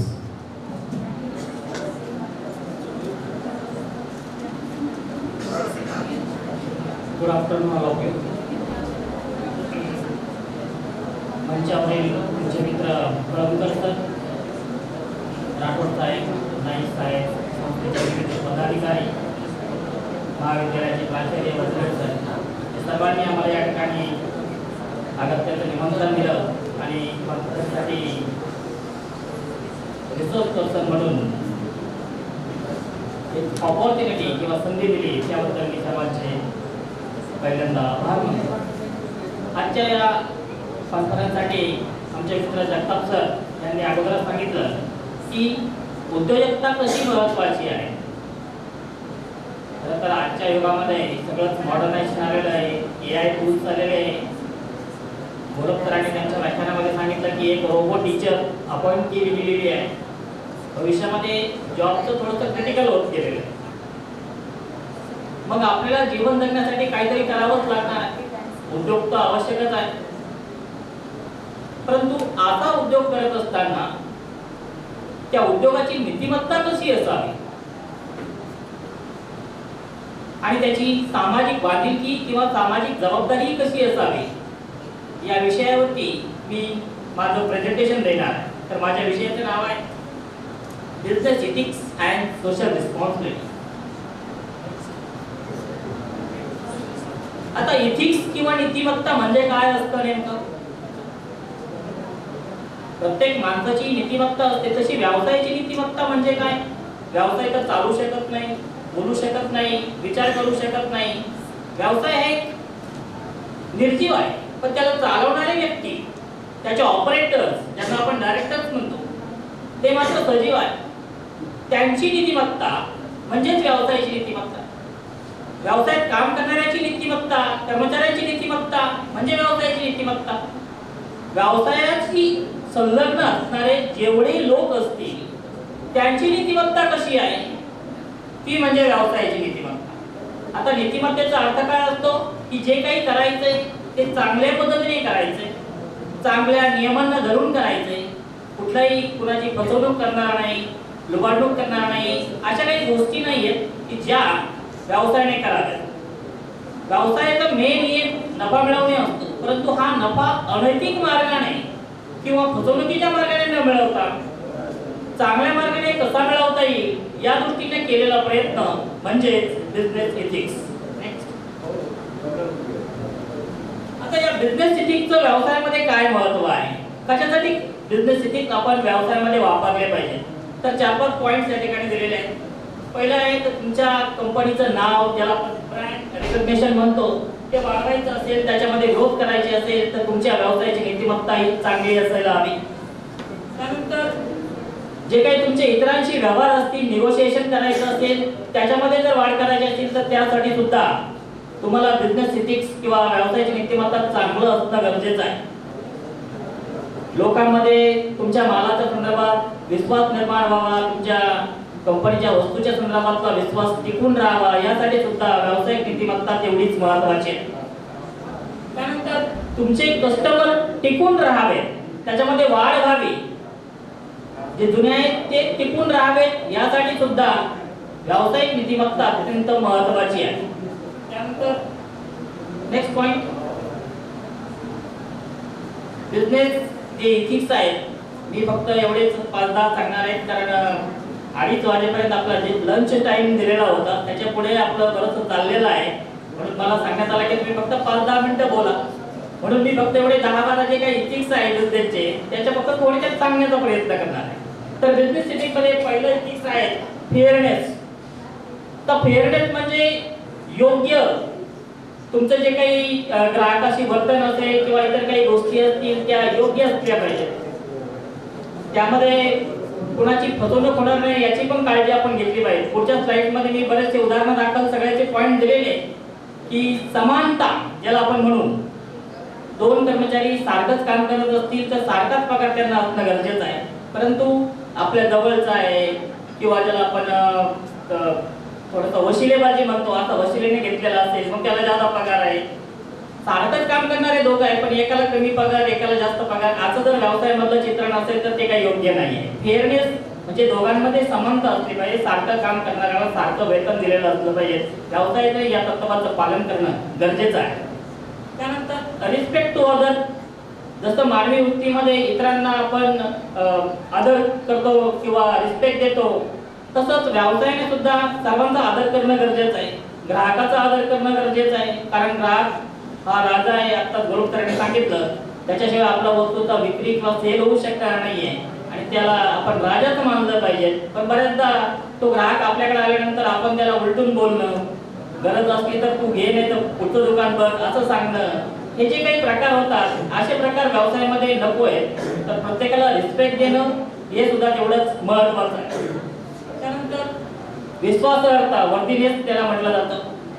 आपल्या वस्तूबद्दल ग्राहकामध्ये विश्वास टिकून राहणं, त्यासाठी त्या ब्रँडची त्या क्वालिटीची वस्तू आपण ग्राहकाला देणं, त्याची फसवणूक होणार नाही याची काळजी घेणं. बऱ्याच वेळा डुप्लिकेट वस्तू तयार करून विकल्या जातात, तर तो विश्वासार्हता टिकून ठेवणं सुद्धा व्यवसायासाठी तेवढंच महत्त्वाचं असतं. Law bending, respect, commitment to excellence, responsibility, leadership वरती जगताप सरांनी सांगितलेलंच आहे. Reputation and moral, concern for others, accountability, caring, integrity, citizenship, promise keeping, honesty, loyalty आणि इको फ्रेंडली, हे सगळे व्यवसायाची इथिक्स आहेत. बिझनेस इथिक्स म्हणतात त्यांना, आणि या सर्व इथिक्सचं पालन करणं गरजेचं आहे. तर माझ्यानंतर कळमकर सरांना पण थोडंसं 5-10 मिनिटं बोलायचं आहे. तर माझी सगळी पीपीटी मी सरांकडे दिलेली आहे. त्याचं सगळं विश्लेषण किंवा त्याचे एक्झाम्पल्स पण त्याच्यामध्ये दिलेले आहेत. तुम्ही ते नंतर बघू शकता. या ठिकाणी मला या महाविद्यालयाने आमंत्रित केलं आणि रिसोर्स पर्सन म्हणून बोलण्याची संधी उपलब्ध करून दिली, त्याबद्दल मी महाविद्यालयाचे प्राचार्य यांचे मनपूर्वक आभार मानतो. आणि माझं जे काही 2 मिनिटं मला बोलण्यासाठी संधी दिली ते माझं व्याख्यान समाप्त करतो. Thank you very much. Thank you, sir. Now, I would like to request to call on the dais Dr. Ravi Murarka College, Segaon. Sir, please. Chairperson on the dais and honorable management, honorable principal of VN College, Mangalore. So I am very thankful for all. You have given the opportunity to me as a rapporteur of these 2 sessions and accomplish in a short whatever the paper presentation over there and chairperson and co-chairperson what they have told in the oral session. So sir, I had come in a 2013 as a candidate for giving the interview here, and at that time my colleagues honorable respected Hissal sir and respected Hune sir, both of there, because they are having that much amount of qualities, and because of the advertisement and date of that particular PhD I am unable to join here. But as a resource person, as a rapporteur, again, Karangale sir and all your management and all my colleagues have given the opportunity. So, मैं ये सब देखकर मन में बहुत अच्छा लग रहा है. And one of the thing, this Mangalore, that is my means मेरा खुद का गाँव है. And I know what kind of reality of this Mangalore area, and here huge amount of means lots of efforts have been taken by the Hissal sir, principal sir, Unde sir, and the management and Karangale sir. The motivational factor is Karangale sir really there, who has executed this international conference. And recent trends, म्हणजे 2 days international interdisciplinary national conference on recent trends in industry and commerce, what has been organized on ICCR, means sponsored by ICCR, Department of Commerce. So I want to congratulate what kind of papers are there. Really it is depicted what is in the Mangalore area. Sir has told in Mangalore area what kind of facilities of bankings are there, and how much of economic development it has been happened. And before that, madam has told about the Basveshwar. So she has given the only focus on the area of women empowerment, and before that one madam has given the innovations of banking. So regarding the innovations of banking, whatever the points she has made, really it is very good. You have to come here and representing the paper. It is the means need of today, because research scholars are more. I know when I had done the PhD that time, we don't have that much amount of research scholars who are doing the PhD. Now the research scholars are more. And every center, every college has got a research PhD research center. Means such kind of workshop at this level, it had been happen, and conferences it had been confirmed at this level. That is very important. And Golab sir has represented about the digital marketing. So really your presentation is very good. In that one, what is the smart marketing is there. About that you are depicted in a very crucial manner, and entrepreneurship Sir, you have given the very long means presentation. In that one, what is the entrepreneurship and what are the types of entrepreneurship? You have focused very nicely, means you are having the depth of that particular entrepreneurship. And now, recently the sir has told, but sir has not got that much amount of time. Honorable Borde sir, he has told only about the business ethics, and within the some minutes he has sum up because restriction of time. So on business ethics and business corporate social responsibility, that is the need of today. Just like in Mangulpet area, we are having the college. If we have tie-up with the different types of corporates and companies, and on the basis of social corporate responsibilities, if we have create so many types of entrepreneurship and so many types of internship programs, so it is very useful and valuable for us. So such type of points, such type of research papers and different types of things what has been mentioned by all the people, it is really that is the need of today. And on the part of this college, the different types of papers means more than 120 papers. That Secretary Honorable Naik sir, Administrator Karamkale sir, and Principal of this college Vadgule sir, and all other faculty members, dear students. I am very thankful to Honorable Management and Principal sir. They give us opportunity to be here for this 2 days international conference on recent trends in industry and commerce. I am very thankful to Management and Principal sir. Because lack of time, all other people told me that please finish within 5 minutes. Definitely, I will finish within 5 minutes. मी सर्वात अगोदर राठोड सरांचे आभार मानू इच्छितो की आणि विद्यार्थ्यांनाही सांगू इच्छितो की at the age of 60 they are trying to bring new things for college. They are sitting from 11:30 to 2:30 p.m. Not a joke at the age of 86. It is very difficult task. विद्यार्थी मित्रांनो, तुम्हाला थोडं इनकन्व्हिनियंट वाटत असेल, तुम्ही सगळे उठून बाहेर जाऊन आतही आलात, पण अध्यक्ष साहेब कंटिन्यू बसून आहेत. मी त्यांना साक्षात दंडवत करतो, कारण एवढं कष्ट ते तुमच्यासाठी घेत आहेत. याचं हे सांगण्याचं माझं परसेप्शन वेगळं आहे बघा. मी 2-3 गोष्टीवर बोलणार आहे. आर्टिफिशियल इंटेलिजन्स अति 2 मिनिटामध्ये, NEP 2 मिनिटामध्ये, आणि त्यातला एक सब पॉईंट पुढे मला बोलायचा आहे, तो एक बोलणार आहे. आर्टिफिशियल इंटेलिजन्स विद्यार्थी मित्रांनो, तुम्हाला पोस्ट कार्ड किंवा आंतरदेशीय पत्र, आय डोंट नो तुम्हाला माहिती आहे की नाही, पण आता सध्या ईमेल, व्हॉट्सअप कॉल किंवा झूम मीटिंग किंवा वेबएक्स किंवा गुगल मीट या गोष्टी तुम्हाला सगळ्या माहिती आहेत. अगदी पूर्वीपासून आतापर्यंत जो चेंज झालाय तो हा चेंज आहे की तुम्ही ईमेलच्या माध्यमातून ऍप्लिकेशन करताय किंवा वेगवेगळ्या पोर्टलवर जाऊन ऍप्लिकेशन करताय. हे झालं कम्युनिकेशन मधली क्रांती. माने मॅडमनी साधारणपणे बँकिंगवरती त्या बोलल्या, ECS, RTGS, NEFT, all these things are very innovative because they are saving time of the customers.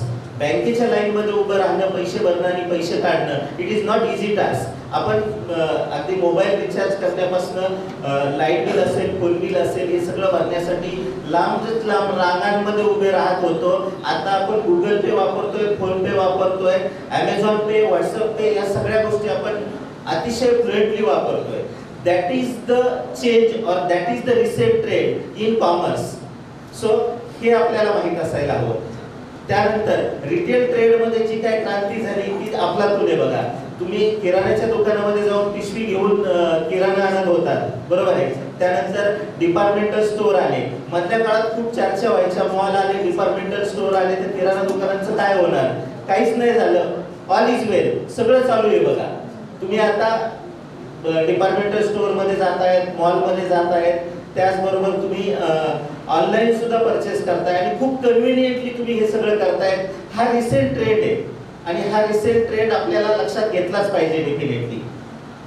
रिटेलमध्ये ही गोष्ट झाली, बँकिंगमध्ये रिसेंट ट्रेंड आहे. प्रोडक्शनचं जर बोलायला गेलं तर रोबो काही प्रमाणात प्रोडक्शन करतायत, अगदी बरोबर आहे. रोबोला प्रोग्राम दिला, CNC म्हणजे कॉम्प्युटर न्यूमेरिक कंट्रोल मशीन्स, ह्या काय करतायत, मोठ्या प्रमाणावर प्रोडक्शनचं काम करतायत बघा. हा प्रोडक्शन मधला चेंज आहे. पूर्वी होणारं प्रोडक्शन, आता होणारं प्रोडक्शन, त्याच्यामध्ये असणारी accuracy, drastic change is there in production sector also. याचबरोबर प्रोडक्शन सेक्टर झाल्यानंतर तुम्ही मेडिकल सेक्टर जर पाहिलं तर मोठ्या प्रमाणावर ऑपरेशन रोबोच्या साहाय्याने केलं जातं बघा. साधं नी रिप्लेसमेंट असेल, नी रिप्लेसमेंट मध्ये मोठ्या प्रमाणावर रोबो वापरला जातो, गुडघा बदलायचा असेल तर. It is the reality and it is the innovation. कॉमर्समध्ये पर्टिक्युलरली रिटेल ट्रेड असेल, बँकिंग असेल, फायनान्स असेल, फायनान्समध्ये सुद्धा खूप मोठ्या प्रमाणावर बदल झालेला आहे बघा. फायनान्स मधला बदल काय आहे, तुम्ही पूर्वी बँकांमध्ये जाऊन पैसे काढायचा, अकाउंटिंग करायचं म्हटलं तर मोठमोठ्या लेजरच्या माध्यमातून तुम्हाला अकाउंटिंग करावं लागायचं. आज काय होतंय, आज टॅली तुम्हाला माहिती आहे, टॅलीवरती खूप मोठ्या प्रमाणावर अकाउंटिंग केलं जातं. Report will be generated automatically when you register transaction at that time. That transaction get posted in various different accounts that is required for the businesses that will be present by the businesses before the authorities for audit purpose. ह्या गोष्टी accounting मध्ये बदललेल्या आहेत. Tally आलेले आहे, Zerodha, Zoho book आलेले आहे, व्यापार नावाचा ॲप आलेलं आहे.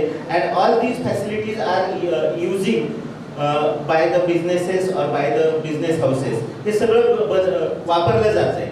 ERP, एंटरप्राइज रिसोर्स प्लॅनिंग, हे सुद्धा खूप मोठ्या प्रमाणावर कंपन्या वापरत आहेत. This is the recent trend in finance sector. Definitely we have to talk about stock market. Stock मार्केटमध्ये ड्रॅस्टिक चेंज झालेला आहे. नक्कीच मी तुम्हाला सांगू इच्छितो की स्टॉक मार्केटमध्ये पूर्वी फिजिकल शेअर सर्टिफिकेट असायचं, आता आपण ऑनलाईन एंजल, झिरोदा या ॲपच्या माध्यमातून पैसे इन्व्हेस्ट करतो. वेगवेगळ्या प्रकारच्या ऑर्डर आपण या ॲपच्या माध्यमातून देऊ शकतो, शेअर ट्रेडिंग करू शकतो. विद्यार्थी सुद्धा मोठ्या प्रमाणावर ट्रेडिंग करतात. आपण यापासून बाजूला राहू शकत नाही, पण आपल्याला ह्या सगळ्या गोष्टी समजून घेऊन त्यामध्ये इन्व्हेस्ट करणं अतिशय गरजेचं आहे. जे काय ॲडव्हान्स आहे, सरांनी सांगितलं मोबाईलचा वापर डेफिनेटली लहान मुलांसाठी हार्मफुल आहे, डोळ्याला प्रॉब्लेम येतात, पण त्याच्यापासून बाजूला राहता येत नाही. त्याच पद्धतीनं स्टॉक मार्केटमध्ये आपण जी इन्व्हेस्टमेंट करतो त्यापासून आपल्याला बाजूला राहून चालणार नाही. Basically it is gambling. पैसे जाऊही शकतात, पण आपण ज्यावेळेस स्टडीड इन्व्हेस्टमेंट करतो त्यावेळेस त्यापासून फायदा आपल्याला होत असतो.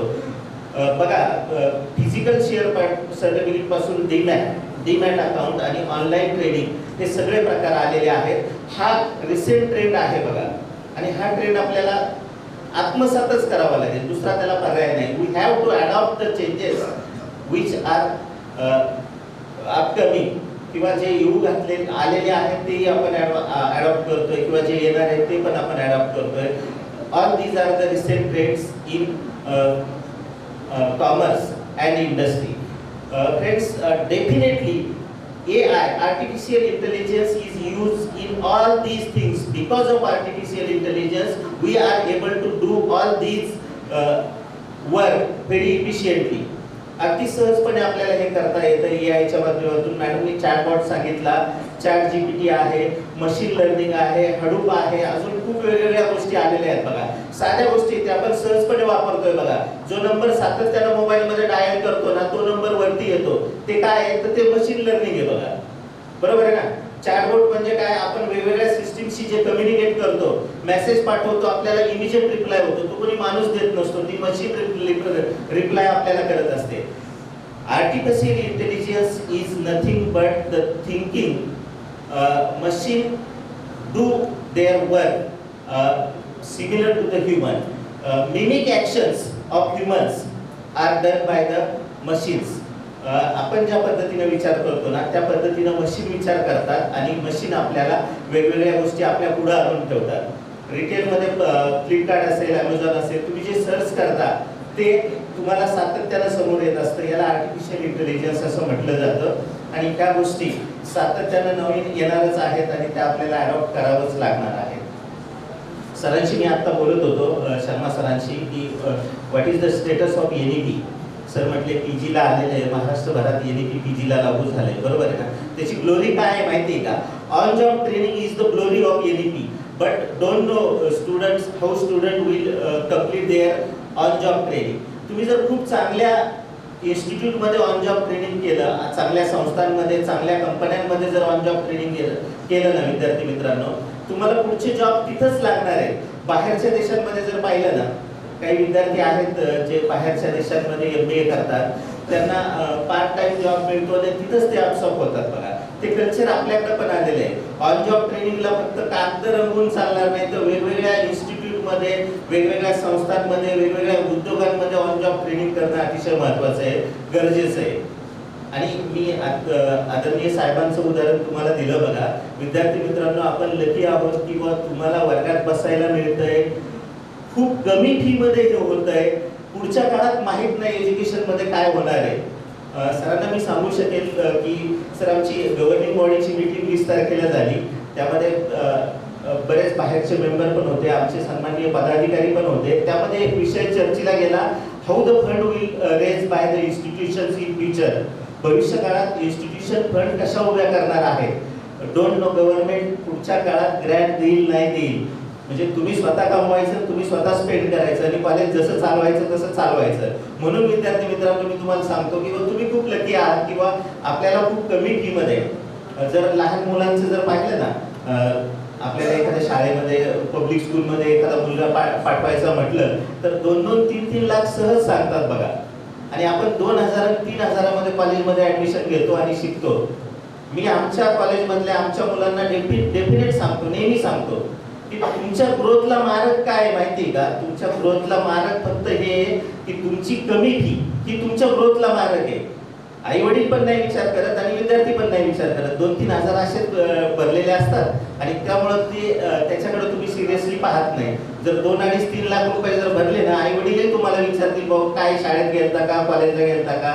ही गोष्ट महत्वाची. बघा, हा चान्स, ही संधी आदरणीय साहेबांनी तुम्हाला उपलब्ध करून दिली. त्याचं सोनं कसं करता येईल हे विद्यार्थी मित्रांनी पाहिलं पाहिजे. 2 गोष्टी महत्वाच्या, एक तर स्वतःला फसवायचं नाही आणि आपल्या आई वडिलांना फसवायचं नाही. ही खूप महत्वाची गोष्ट आहे विद्यार्थी मित्रांनो.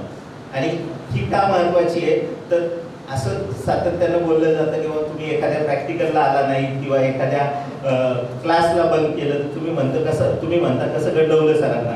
तर तुम्ही ऍक्च्युली टीचरला गंडवत नसता, तुम्ही स्वतःच्या पायावरती कुऱ्हाड मारून घेत असता. हे नेहमी लक्षात ठेवा, खूप गरजेची गोष्ट आहे. कारण पुढच्या काळामध्ये कॉलेजेसला, संस्थांना त्यांचे फंड स्वतःच क्रिएट करावे लागणार आहेत आणि कॉलेजेस, संस्था चालवाव्या लागणार आहेत. तो काळ फार लांब नाही, जवळ आलेला आहे तो काळ. कारण आता ॲटोनॉमस आले, क्लस्टर आलेला आहे, प्रायव्हेट युनिव्हर्सिटी आलेले आहेत. ते जर वाचलं तर हॉरिबल आहे. पुढच्या काळात काय होणार आहे माहीत नाही. आणि हे सगळं गरीब विद्यार्थ्यांच्या दृष्टीनं खूप हानिकारक आहे विद्यार्थी मित्रांनो. सो तुम्ही लकी आहात. आदरणीय साहेबांनी, वडगुळे सरांनी, करंगळे सरांनी तुमच्यासाठी एवढी मोठी कॉन्फरन्स ऑर्गनाईज केली. खूप सारे चेंजेस आहेत. जसं सरांनी विषय ठेवला recent trade in commerce and industry, त्याच पद्धतीनं एज्युकेशनमध्ये होणारे बदल सुद्धा आपल्याला पुढच्या काळामध्ये मोठ्या प्रमाणावर अडॉप्ट करावे लागणार आहेत. आणि त्यासाठी सगळ्यांनाच, शिक्षक असतील, मॅनेजमेंट असतील, प्राचार्य असेल, या सगळ्यांना खूप प्रिपेअर राहावं लागणार आहे. सो मी आदरणीय साहेबांचे, ॲडमिनिस्ट्रेटर साहेबांचे, सेक्रेटरी साहेबांचे, प्राचार्य सरांचे, सगळ्या स्टाफचे आभार मानून आपण आम्हाला ही संधी उपलब्ध करून दिली त्याबद्दल आपले खूप खूप आभार मानतो, धन्यवाद देतो. आम्हाला कमी वेळ का होईना पण आपल्याकडनं मिळाला याबद्दल आपल्याला धन्यवाद देतो आणि याच ठिकाणी थांबतो. धन्यवाद. जय हिंद, जय महाराष्ट्र.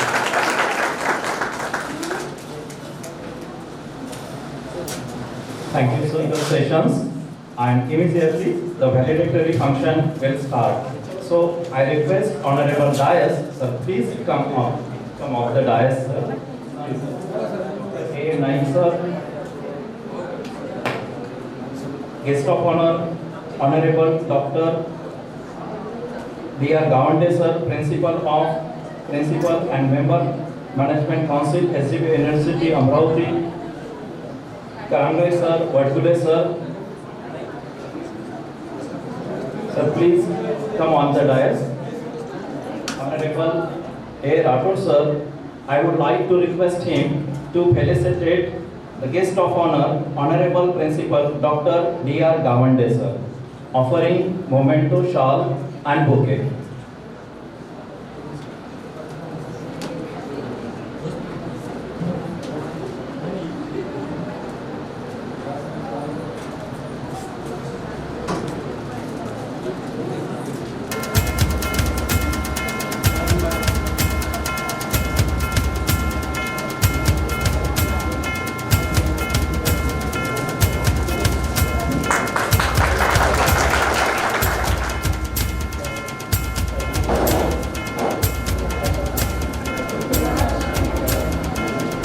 वीडियो बघा मेरे को फक्त अब 100 minute I would like to request Joel sir, please come forward.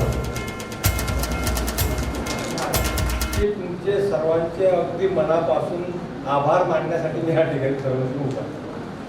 कारण हा एक मेगा इव्हेंट आपण आपल्या महाविद्यालयामध्ये फर्स्ट टाइम या ठिकाणी घेतो आहे आणि त्या कॉन्फरन्ससाठी वडकुले सरांनी आणि या ठिकाणी वर्किंग असलेले जेवढ्या काही फॅकल्टीज आहेत, म्हणजे डिपार्टमेंट ऑफ कॉमर्स असतील किंवा टीचिंग असेल, नॉन टीचिंग असेल, इव्हन CSD वाले लोक असतील, सिनियरचे असतील, ज्युनियरचे असतील, खूप खूप परिश्रम आणि खूप मेहनत घेतली यांनी आणि त्यांच्या त्या मेहनतीचं आणि त्यांच्या प्रयत्नांचं या ठिकाणी अवॉर्ड देणं मला गरजेचं होतं, शब्दरूपाने का होईना, परंतु त्यांच्या सर्वांचे मी आभार मानतो. आणि माझे प्रिय विद्यार्थी तर अगदी हाकेला ओ देणारे विद्यार्थी आहेत. कारण तुम्हाला यावं लागते एवढं जरी म्हटलं तरी 2 जणांना सांगितलं तर ते 25 जण घेऊन येतात. म्हणजे अशी परिस्थिती आपल्या ह्या महाविद्यालयाची आहे.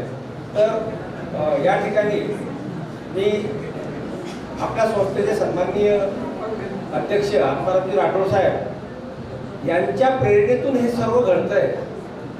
पडद्यामागचे नेते खरे ते आहे आणि त्यांची जी काही प्रेरणा आहे फक्त आम्ही मागचं निमित्त आहोत. त्यांच्या फक्त कानावर लागे सर असं असं करायचं. Everything is approved by him. म्हणजे कोणत्याच गोष्टीला त्यांचं असं ओपन फ्रीडम आम्हा दोघांना या ठिकाणी मिळालं आहे. वडकुले सर झालं, मी झालं आणि त्यांच्या त्या दिलेल्या स्वातंत्र्यामुळे आज आपण हे पाहतोय आणि हे घडत आहे. तर या ठिकाणी मी सर्वांचे, व्यवस्थापनाचे आणि सर्व कर्मचाऱ्यांचे, सर्व विद्यार्थ्यांचे आभार व्यक्त करतो आणि माझे 2 शब्द मनोगत या ठिकाणी थांबवतो. धन्यवाद. Thank you sir for your words of inspiration and motivation. Now I would like to request Honorable Guest of Honor, Principal Dr. D.R. Gawande sir. Sir, please come forward and address the audience. कमी वेळ घेणार कारण वेळ खूप झालेली आहे आणि वेळ कशाची झालेली आहे हे तर तुम्ही समजू शकता. चहाची वेळ झाली. अमर शिक्षण संस्थेद्वारा संचालित वसंतराव नाईक कला व नरसिंह नाईक वाणिज्य महाविद्यालय आणि ICSSR यांच्या संयुक्त विद्यमानाने ही जी कॉन्फरन्स या महाविद्यालयामध्ये पार पडत आहे आणि या कॉन्फरन्सला समारोपीय कार्यक्रमाला उपस्थित या संस्थेचे सन्माननीय अध्यक्ष प्राचार्य राठोड सर, त्याचप्रमाणे या संस्थेचे सचिव डॉक्टर राठोड सर, माजी प्राचार्य डॉक्टर करंगळे सर आणि प्राचार्य वडकुळे सर, IPSC कोऑर्डिनेटर, त्यानंतर इथे उपस्थित जितके या महाविद्यालयाचे जितके काही शिक्षक व शिक्षकेतर कर्मचारी, ज्यामध्ये ज्युनियर आलं, सगळे आले, यांचं सर्वप्रथम मी कॉन्फरन्स घेतल्याबद्दल अभिनंदन करतो. अतिशय सुंदर थीम असली, त्या थीम जेव्हा मी वाचल्या की खरंच current trade in all over म्हणायला पाहिजे, only not for industry and commerce, तर current trade in all over, म्हणजे इतके चांगले थीम आहेत. आणि 1-2 मी सरांचं ऐकलं, खूप सुंदर आहे. डिजिटल मार्केटिंगवर खूप चांगलं प्रेझेंटेशन होतं, वेळ कमी भेटला सरांना. त्याचप्रमाणे सरांनी एंटरप्रिनरशिपवर बोलले, अतिशय जिव्हाळ्याची गोष्ट आहे. एंटरप्रिनरशिप झालं, डिजिटल मार्केटिंग झालं, आणि कॉमर्सच्या विद्यार्थ्यांनी या गोष्टीच्या इकडे खूप लक्ष द्यायला पाहिजे. तुम्ही तुमच्या BCom करताना हा स्वयं आणि मूक्सचे कोर्सेस तुम्ही करायला पाहिजे. जे तुम्ही याच्यावर बसताना 2 GB घेऊन दिवसभराचं, तर माझं असं प्रामाणिक आहे ते 2 GBच्या ठिकाणी बाबाला अजून सांगा की 1.5 GB अजून वाढवून द्या. पण ह्या मूक्स आणि स्वयंचे कोर्सेस तुम्ही करा, त्याचा खूप तुम्हाला फायदा होईल. आणि जे आपले कोर्सेस महाविद्यालय जे रन करत आहे त्या नवीन नवीन स्किल बेस्ड कोर्सेस सुरू करा की ज्याचा फायदा विद्यार्थ्यांना होईल. आपणच सिलेबस डिझाईन करायचं, approved by the university or not. त्यांनी केलं तर ठीक, नाही केलं तर ठीक, आपण तो आपला रन करायचा, ज्याच्यातून काही ना काही त्याला मिळेल, त्या विद्यार्थ्याला त्या सब्जेक्टमधून काहीतरी मिळेल. आणि एक महत्त्वाचं अजून लक्षात घ्या, जे ज्यांनी रिसर्च पेपर पब्लिश केला यांना माझी कळकळीची विनंती आहे की तुम्ही यानंतर तुमचे जे रिसर्च पेपर आहे हे UGC केअर लिस्टेडमध्ये करा. फार आवश्यक आहे. मला माहिती आहे त्याची फीस जास्त असते, 3,000 3,500 असतात, पण एक तुम्हाला एक UGC केअर लिस्टेडमध्ये पेपर पब्लिश केला तर त्याचा फायदा खूप होणार आहे. ठीक आहे, स्वतःच्या जे प्राध्यापक आहे ज्यांना असिस्टंट असोसिएट व्हायच्यासाठी जे आहे त्यांचे जे आहेत पेपर ते ठीक आहे, पण एक आजपासून या कॉन्फरन्सच्या निमित्ताने एक ठरवून घ्या की दरवर्षी माझे 2 रिसर्च पेपर UGC केअर लिस्टेडमध्ये असायला पाहिजे. त्याचबरोबर 2 कॉन्फरन्सेस आणि बुक चॅप्टर हे तुम्हाला असणंच आवश्यक आहे. NAP 2020 मध्ये या सगळ्याच्या आणि बायनरी जे आलेलं आहे NAT पुढच्या वर्षीपासून म्हणजे 4 महिन्यानंतर लागू होणार आहे, त्यामध्ये या सगळ्या गोष्टी आहेत. तुम्हाला हे करावंच लागणार आहे. जेवढं विद्यार्थी केंद्रबिंदू मानून जर तुम्ही जो सिलेबस तयार करणार आहात, जो NAPने केलेला आहे, ज्याचं तुम्हाला पुढच्या वर्षीपासून फक्त मी अमरावती विद्यापीठ, मला वाटते सगळ्याच विद्यापीठात इम्प्लिमेंट होणार आहे अंडर ग्रॅज्युएटसाठी, तर त्यांना हेच म्हणेल की ह्या सगळ्या गोष्टीच्या इकडे लक्ष द्या. असे करिक्युलम असे डिझाईन करा की जे विद्यार्थ्याच्या कामात आलं पाहिजे. आणि मी तर म्हणतो या कॉन्फरन्सचा खरा सार जर असेल तर विद्यार्थी केंद्रबिंदूत जे आपलं सिलेबस राहणार आहे त्याचा फायदा जो समाजात घडणाऱ्या नवीन युगासाठी होणार आहे तो खरा या कॉन्फरन्सचा सार असं मी समजेल. आणि मला संस्थेच्या सन्माननीय अध्यक्षांनी त्याचप्रमाणे प्राचार्य IPSC कोऑर्डिनेटर, कारण मला असं आहे की माझा बराच MOU या महाविद्यालयाशी आम्ही केलेले आहे.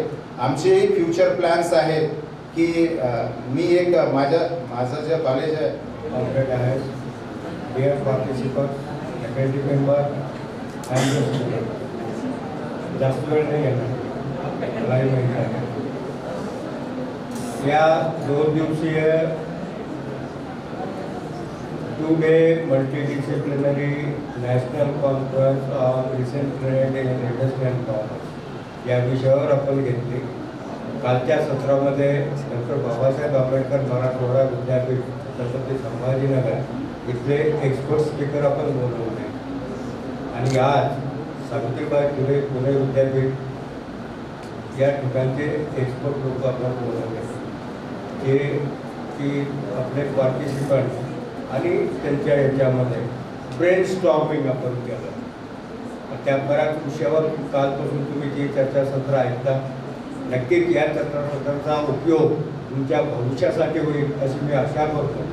आणि आपण सर्वांनी व पर्टिक्युलरली स्टुडंटला म्हणायला पाहिजे, त्यांनी 2 दिवसापासून पूर्ण 100% कॉन्फरन्स हॉलमध्ये बसून त्या सर्व गोष्टी मायनॉरिटीला ऑब्झर्व केल्या, ऐकल्या, येणाऱ्या अडचणी सगळ्या समजून घेतल्या आणि भविष्यात नक्कीच त्याचा फायदा या मुलांना एक उद्योजक म्हणा किंवा एक स्टार्टअप बिझनेस म्हणा कोणत्या प्रकारचे असतात याचा फायदा होईल आणि त्याचा ते उपयोग त्यांच्या फ्युचरमध्ये करतील. थोडं बोलून मी 2 शब्द संपवतो. Thank you. Thank you, sir. Now it's the time to hear our chairperson, Honorable Rathod Sahib. So, sir, please bless us with your valuable thoughts and words.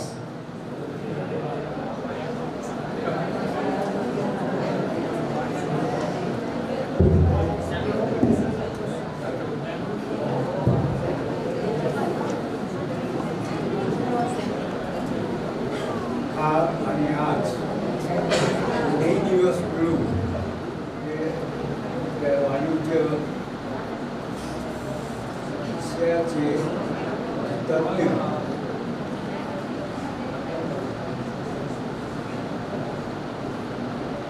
काल आपल्याला मार्गदर्शन केलं, आज एक मार्गदर्शन आणि फार जबरदस्त मार्गदर्शन. आता या जबरदस्त आणि हा जो नॅशनल राष्ट्रीय परिषद आहे आणि वाणिज्य शाखेची आहे, त्याला फार महत्त्व आहे जीवनामध्ये. आता एक बाजू आपली तयार झाली आहे, जबरदस्त म्हणतो या अर्थाने. आता आपली बाजू जी आहे म्हणजे विद्यार्थी आणि शिक्षक, तज्ञ सोडून बरं, तज्ञ नाही याच्यात म्हणजे कालचे रात्री पावडे आपले जे आहे ते तज्ञ. तर इतकं जबरदस्त आपल्याला माहिती आपल्यासमोर दिलेली आहे. आणि जर आपण सर्वांनी मिळून 100%, म्हणजे मी आपले शिक्षक म्हणतो या महाविद्यालयाचे, बरं या महाविद्यालयाचे सर्व प्राध्यापक आणि सर्व विद्यार्थी ही परिषद यशस्वी कशावर होते. झाली परिषद, झाला खाणंपिणं होईल, आपण आपापल्या झोपडीत निघून जाऊ आता. परंतु एवढंच नाही, जोपर्यंत आपलं माइंडसेट शब्द वापरला गेला या जायचं माइंडसेट, मंडळी एकच शब्द जीवनातलं असं आहे, तो फार भारी आहे आणि तोच आपण आपल्या डोक्यात नसतो. ही सर्व चिंता असते, तुमची काळजी असते की आपलं काय होईल. आपण कष्ट करत तयारी नाही, मेहनत करायला तयार नाही, म्हणजे नोटबुक घ्यायला तयार नाही, पुस्तकं घ्यायला तयार नाही, वर्गात येऊन नुसतं थिएटरमध्ये जाऊन बसतो असं बसण्याची सवय झालेली आहे. प्राध्यापक आपल्याला आपल्या विषयाचे काय शिकवतात त्याचं नोट्स घेत नाही आणि फक्त भाष्य इंग्रजी आहे, मराठी आहे, भीती वाटते. तरीही आपल्याजवळ मराठी आणि इंग्रजीचं पुस्तक नाही. कुठं कठीण शब्दाचा अर्थ लिहिणार आपण, कसं समजून घेणार, आणि होमवर्क करत नाही. मग या गोष्टी करतच नाही तर आपण आता ही काल नाची तज्ञ मंडळी एवढं आपल्याला जबरदस्त डोस पाजून राहिली आहे. म्हणजे औषधासारखं आहे. म्हणजे जर जास्त 1 चमच्यापेक्षा 2 चमचे पाजले तर लवकर बरं होतं म्हणून असं मानतात ना. आता हा डोस जो आहे आपल्याला पचवायलाही पाहिजे बरं आणि काम करायला पाहिजे. आपण जर मंडळी विद्यार्थ्यांनी शिक्षकांनी यापासून धडा घेतला तर जे याचं या परिषदेचं यश अवलंबून आहे त्याच्यावर आपलं तुमचं जीवन आहे, समाजाचं जीवन त्याच्यात कसं त्याच्यात होईल, पुढे सुधारणा होईल, विकास होईल, काय होईल. आता हे जसं डिजिटल बोर्ड सर्व काही आलंय, पण आपण कुठं डिजिटलमध्ये आहोत, आपण त्या डिजिटलच्या बाहेर आहे. म्हणजे नकारात्मक भूमिका आपण जी घेतोय विद्यार्थी म्हणून, ही काही आपल्या भल्याची नाही, आपलं कल्याण करणारी आई वडिलांची इच्छा पूर्ण करणारी नाही. एवढं समजून घ्या, एवढीच इच्छा आहे आमची. आणि म्हणूनच या सर्व तज्ञ मंडळींनी जी काही आपल्याला मार्गदर्शन केलं त्याचं काहीतरी मला वाटते. प्राचार्य साहेब आपला आवाज घेताना सुवर्णाक्षरात लिहा तुम्ही आपल्या परिषदेचं. जर इथून रिस्पॉन्स मिळाला तर हे आपली जबाबदारी आहे. परिषदा होत राहतील, अजून आलं महिन्याभरात अजून लागलं तर आम्ही आणतो दुसरी परिषद घेतो, त्याच्यावर प्रश्न नाही. प्रश्न आहे आपल्या माइंडसेट. आणि मला तो शब्द इतका आवडला आजच्या बोलण्यामध्ये सरांच्या. हो, माइंडसेट. सर्व गोष्टींमध्ये माइंडसेट काय कठीण आहे. आता इकडे महिने कुणीकडे दिवस 24 तास फिरवत राहिलो तरी चालते, काम करते, परंतु आपलं माइंडसेट फिक्स असते, ते काही बदलत नाही, काही करत नाही. काय जे करायचं ते करतच नाही. तर हे एवढंच या परिषदेपासून आपण धडा घेऊया.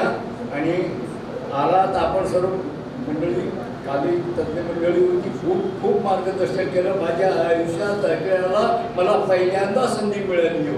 एवढं जबरदस्त मी कधी ऐकलं नाही आहे.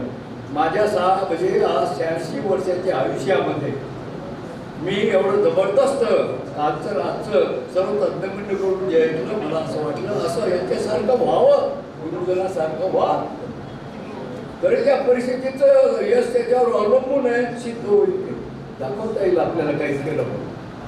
आणि धन्यवाद देतो सर्वांना मी, आपल्या प्राचार्यांना, आपले माजी प्राचार्यांना आणि सर्व प्राध्यापक, ज्युनियर सिनियरचे विद्यार्थी, कनिष्ठ वरिष्ठ महाविद्यालयाचे जे उपस्थित झाले आहेत सर्वांचं मी अभिनंदन मनापासून करतोय. परंतु हे करून दाखवा. आणि सुवर्णाक्षराने आम्ही प्राचार्यांना विनंती करतो, त्यांनी अर्ज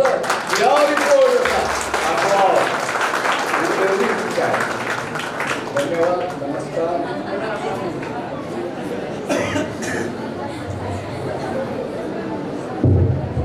Thank you, sir.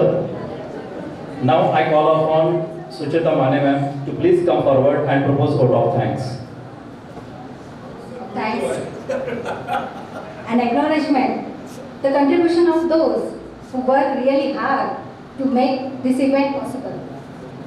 On behalf of our college and the entire faculty of this institution, I extend my warm gratefulness to the Honorable President of our institution, Shri A. Rathod Sahib, and for providing us the huge opportunity to conduct this national conference in our college. I extend my warm thanks to Honorable Secretary of our institution, Dr. A. Naik, for his support and motivation. Also, I extend my sincere thanks to all honorable dignitaries of the third technical session, respected Dr. Avinash Golab sir, respected Dr. Jagtap sir, and respected Dr. Rajkumar Sharma sir. Also, respected Honorable Dr. D.R. Gavande sir and Dr. W.D. Golai sir. Thank you, sir, for sparing time from your busy schedule to grace the occasion. Today, we had an opportunity to hear your mind-provoking thoughts, and this will surely encourage us in our future endeavors.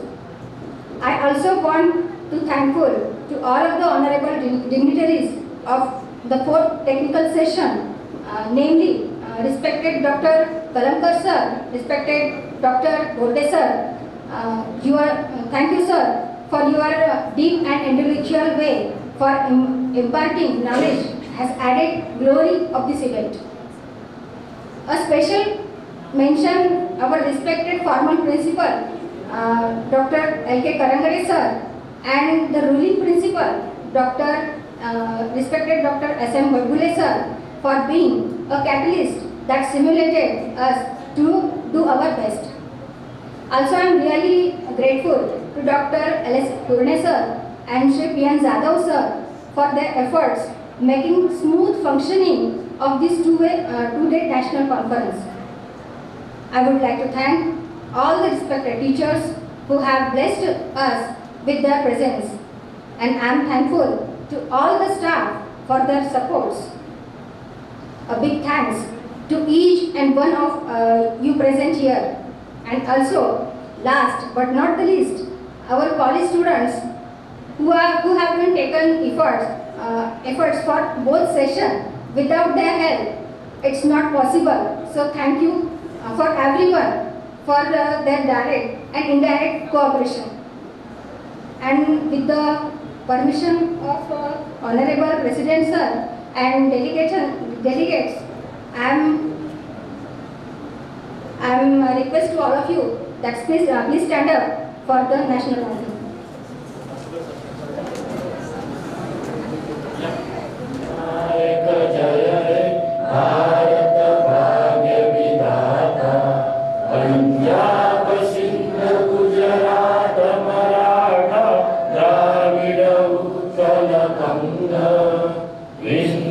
Himachal Yamuna Ganga उच्चल जलधि तरंग तव शुभ नामे जागे तव शुभ आशीष मागे गाहे तव जय गाथा जनगण मंगलदायक जय हे भारत भाग्य विधाता जय हे जय हे जय हे जय जय जय जय हे भारत माता की जय भारत माता की जय भारत माता की जय एक साथ विसर्जन थैंक यू